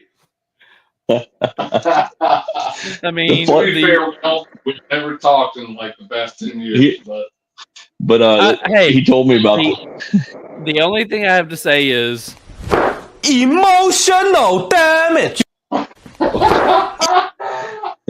The fact that Devin told me about this on Saturday, I'm like, yep, we're using that, because he literally set fire to the place and then went out by the cops and was like, bro, you see that? That's fucking terrible.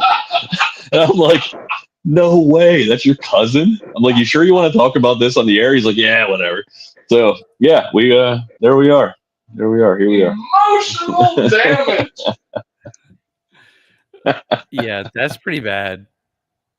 That's almost worse than texting the wrong drug dealer. So, yeah, I'm sorry, Devin. That's crazy. Oh, well, I don't know what else to say. I don't either. I mean, I just want to see the video now. Is pretty much where I'm at. But yeah, Penn State's winning. Sorry, he keeps giving me scores. He is doing his job. Oh, it's about time. So I want to say really quickly, thank you to Lou at Lure Cigars. I've kept your hat on the entire time, even though it's over my beanie right now that's trying to keep me warm. Thanks for sending in the hat. We'll get that information out. Thanks to Bryce for jumping on here and sponsoring the episode. Congratulations on the score that you got. You had a fantastic freaking cigar. Thank you to the doc that jumped on here and gave words of wisdom that, I mean, she's amazing. A rock star. Yeah. Yeah, I don't have much else to add, man. That was a great episode. What a way to kick off 2025. And just thanks to everybody. You touched on it all, man. But what a great way.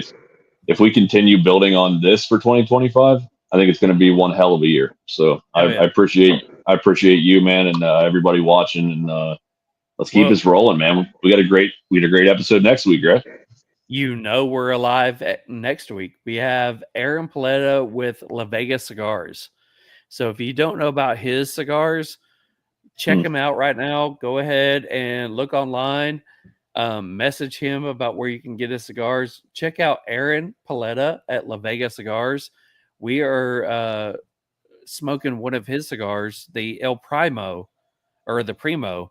We're smoking his cigar next week, and we're going to review it next week. So check that one out. Smoke it with us. And we will, I guess, see you guys next week. Yeah, man. Not much more to say, man. I think we said it all, and we appreciate everybody. Great week, great way to start off the new year. Much love. I love you guys, and we'll catch you soon. Take it easy, guys. We'll see you next week.